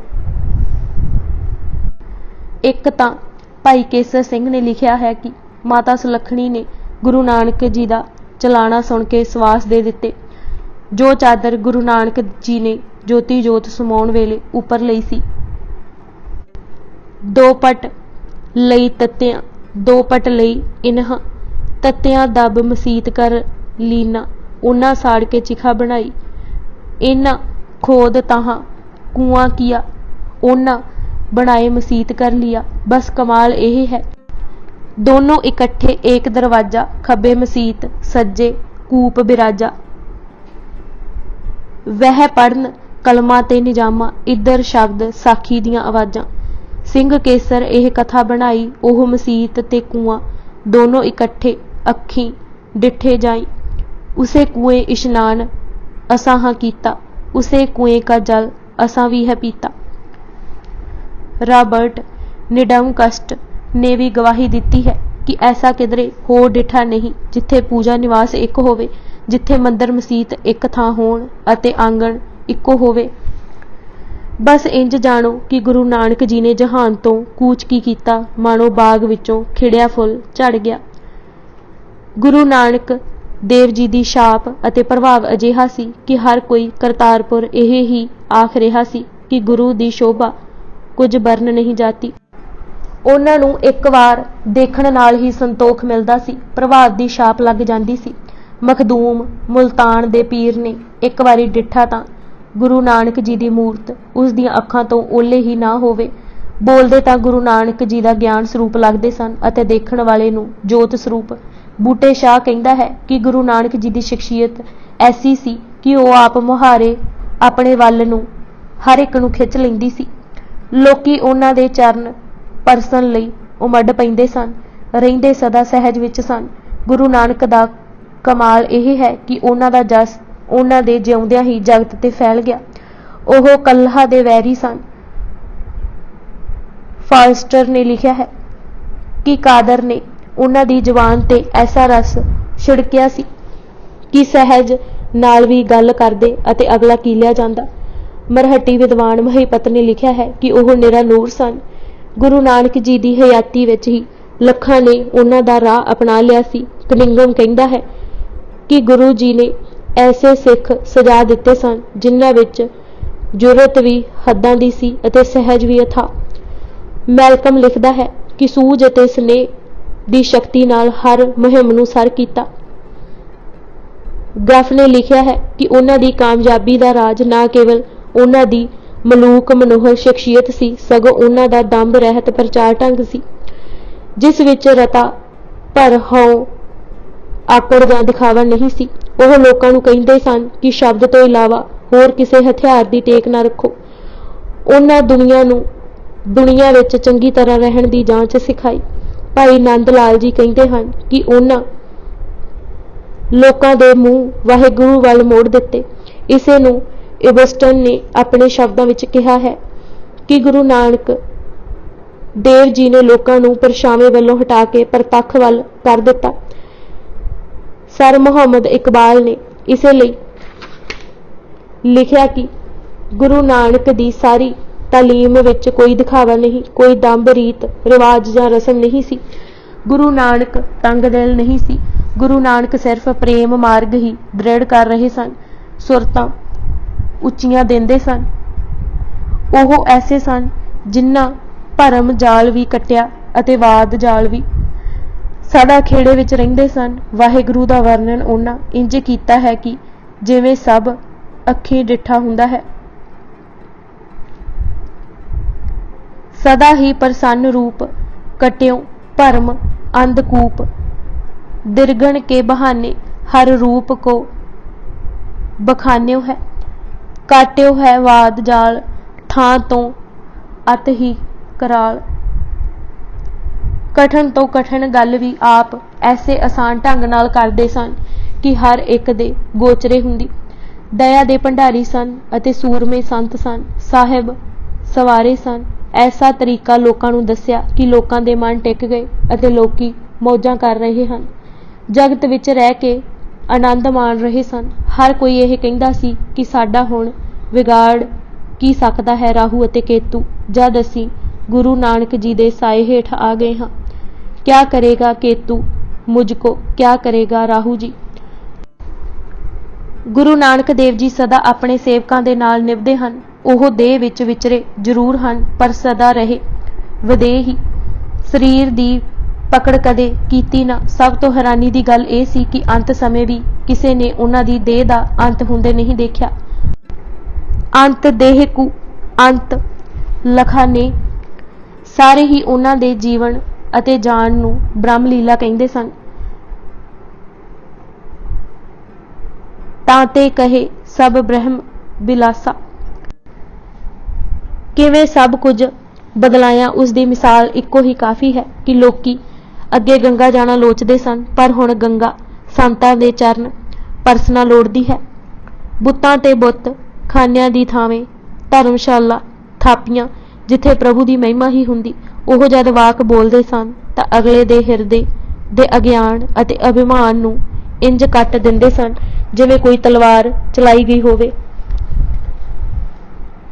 ਬਦਨ ਵਾਕ ਗੁਰ ਬਖਤ ਪਰਤ ਪਰ ਪਾਕ ਅਚਾਨਕ। ਇਸੇ ਲਈ ਬਿਰਧਦਾਸ ਨੇ ਕਿਹਾ ਕਿ ਉਹਨਾਂ ਨੇ ਨਾਮ ਦਾ ਜਹਾਜ਼ ਰਚਿਆ ਅਤੇ ਨਾਮਦਾਨ ਇਸ਼ਨਾਨ ਦੀ ਗਤੀ ਚਲਾਈ ਤਾਂ ਕਿ ਲੋਕ ਸਹਿਲਾ ਹੀ ਤਰ ਜਾਣ। ਜੋ ਕੋਈ ਮਨੁੱਖਤਾ ਵਿਰੁੱਧ ਕੰਮ ਕਰਦਾ ਸੀ ਉਸ ਨੂੰ ਮੋੜਿਆ। ਉਹਨਾਂ ਸਮਝਾ ਦਿੱਤਾ ਕਿ ਮਨ ਨੂੰ ਕਾਬੂ ਰੱਖਣ ਲਈ ਸ਼ਬਦ ਤੋਂ ਸਿਵਾ ਕੋਈ ਜੰਜੀਰ ਨਹੀਂ, ਬੇੜੀ ਨਹੀਂ ਹੈ। ਤਿੰਨ ਥਿਰ ਕਰਨ ਨਿਜ ਠੋਰ ਮੇ ਜਿਨ ਸ਼ਬਦ ਸਾਨ ਐਲਾਨ ਹੈ। ਸਭ ਤੋਂ ਵਾਧਾ ਇਹ ਹੈ ਕਿ ਗੁਰੂ ਨਾਨਕ ਦੇਵ ਜੀ ਦਾ ਕਿ ਉਹ ਸੇਵਕ ਨਹੀਂ ਸਨ ਬਣਾਉਂਦੇ, ਆਪਣੇ ਜਿਹਾ ਹੀ ਬਣਾ ਲੈਂਦੇ ਸਨ। ਰੁਲਦੇ ਰੰਕ ਨਿਵਾਜ ਕਰ ਕੀਨੇ ਗਹਿਰ ਗੰਭੀਰ। ਕੌੜਾ ਬਚਨ ਉਹਨਾਂ ਕਦੇ ਸੁਪਨੇ ਵਿੱਚ ਵੀ ਨਹੀਂ ਸੀ ਬੋਲਿਆ। ਤਾੜੀ ਮਾਰ ਕੇ ਹੀ ਵਿਕਾਰਾਂ ਰੂਪੀ ਪੰਛੀਆਂ ਨੂੰ ਉਡਾ ਦਿੰਦੇ ਸਨ। ਇਤਨਾ ਹੋਣ ਦੇ ਬਾਵਜੂਦ ਉਹ ਅਜਿਹੇ ਸਨ ਕਿ ਮਾਨ ਨਹੀਂ, कोई पखंड नहीं, कोई दिखावा नहीं, किसी बात का दावा नहीं, न कमाई का, न भक्ति का, न सिमरन का, न जप का, न तप का, न पुण्य का, न सील का, न संजम का, न जुक्त का, न रहत का, न इशनान का, न नाम का, न काहू सेवा का। ਉਹ ਆਪਣੇ ਆਪ ਨੂੰ ਕੀਟ ਕਰ ਜਾਣਦੇ ਅਤੇ ਕਰਨਹਾਰ ਪ੍ਰਮਾਤਮਾ ਕੋ ਪਛਾਣਦੇ। ਬੜੀ ਸੁਹਾਣੀ ਗੱਲ ਭਾਈ ਸੰਤੋਖ ਸਿੰਘ ਜੀ ਨੇ ਲਿਖੀ ਹੈ ਕਿ ਉਹਨਾਂ ਦੇ ਇੱਕ ਦੋਸਤ ਨੇ ਉਹਨਾਂ ਨੂੰ ਇੱਕ ਵਧੀਆ ਗੱਲ ਸਮਝਾ ਦਿੱਤੀ ਹੈ ਕਿ ਗੁਰੂ ਨਾਨਕ ਜੀ ਵਰਗਾ ਕੋਈ ਦੂਜਾ ਨਹੀਂ। ਹੋ ਨਿਕਟ ਬਖਾਨੀ ਇਹ ਬਰਬਾਨੀ ਨਾਨਕ ਸਾਨੀ ਅਵਰ ਨਹੀਂ। ਅੱਜ ਅਸੀਂ ਕੁਦਰਤੀ ਨੂਰ ਜੀਵਨੀ ਸ਼੍ਰੀ ਗੁਰੂ ਅੰਗਦ ਦੇਵ ਜੀ ਕਿਤਾਬ ਦੇ 57 ਪੰਨੇ ਪੜ੍ਹ ਚੁੱਕੇ ਹਾਂ। ਬਾਕੀ ਦੀ ਕਿਤਾਬ ਅਸੀਂ ਅਗਲੇ ਭਾਗ ਵਿੱਚ ਪੜ੍ਹਾਂਗੇ। ਵਾਹਿਗੁਰੂ ਜੀ ਕਾ ਖਾਲਸਾ, ਵਾਹਿਗੁਰੂ ਜੀ ਕੀ ਫਤਿਹ।